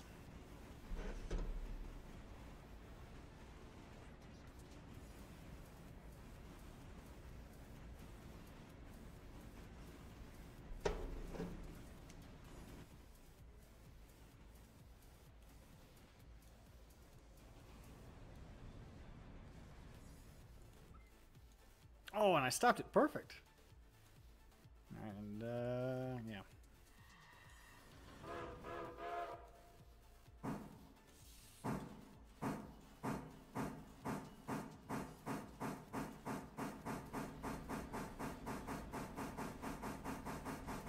We'll put these cars here on this track.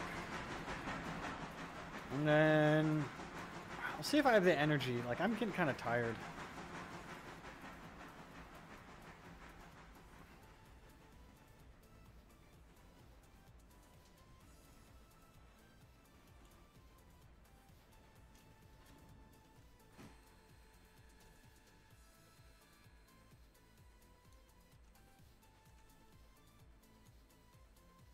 They're on their track, so I don't know why they're not. Oh well.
Well, apparently this train didn't stop and it just ran to the end of the tracks.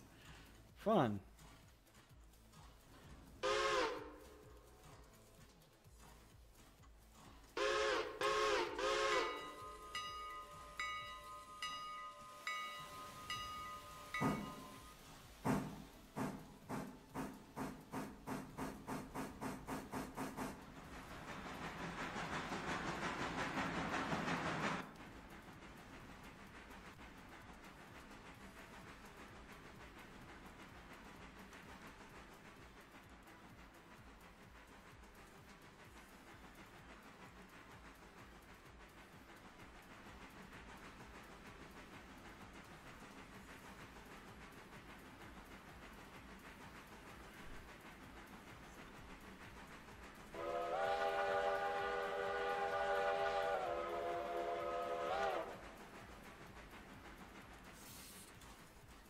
Actually, we'll stop and leave us here. I think what I'm gonna do. I think I'm gonna take a break from streaming. I think I'm done streaming for the day. I'm just kind of tired.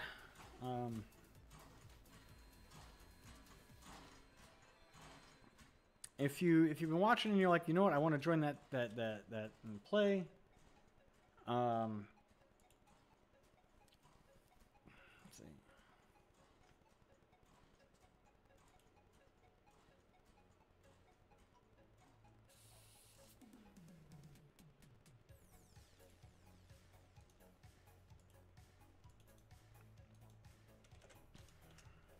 Got a link there to the Discord, to the CMFR Discord. You guys can jump in and join. I'm going to...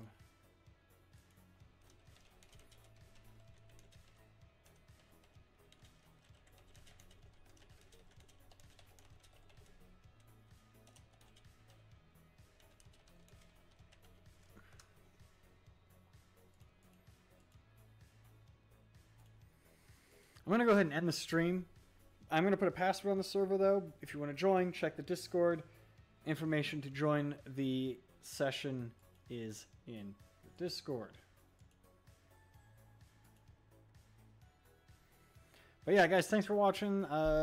Thanks for the couple people who followed. Nudes Gaming and Darkther, and Darkther also with the subscription. I will be back tomorrow. We'll be playing some Elite Dangerous. We'll be working on our Distant Worlds 2.5 expedition of xenobiology ranking upness. I'll catch you guys in the next one. Later.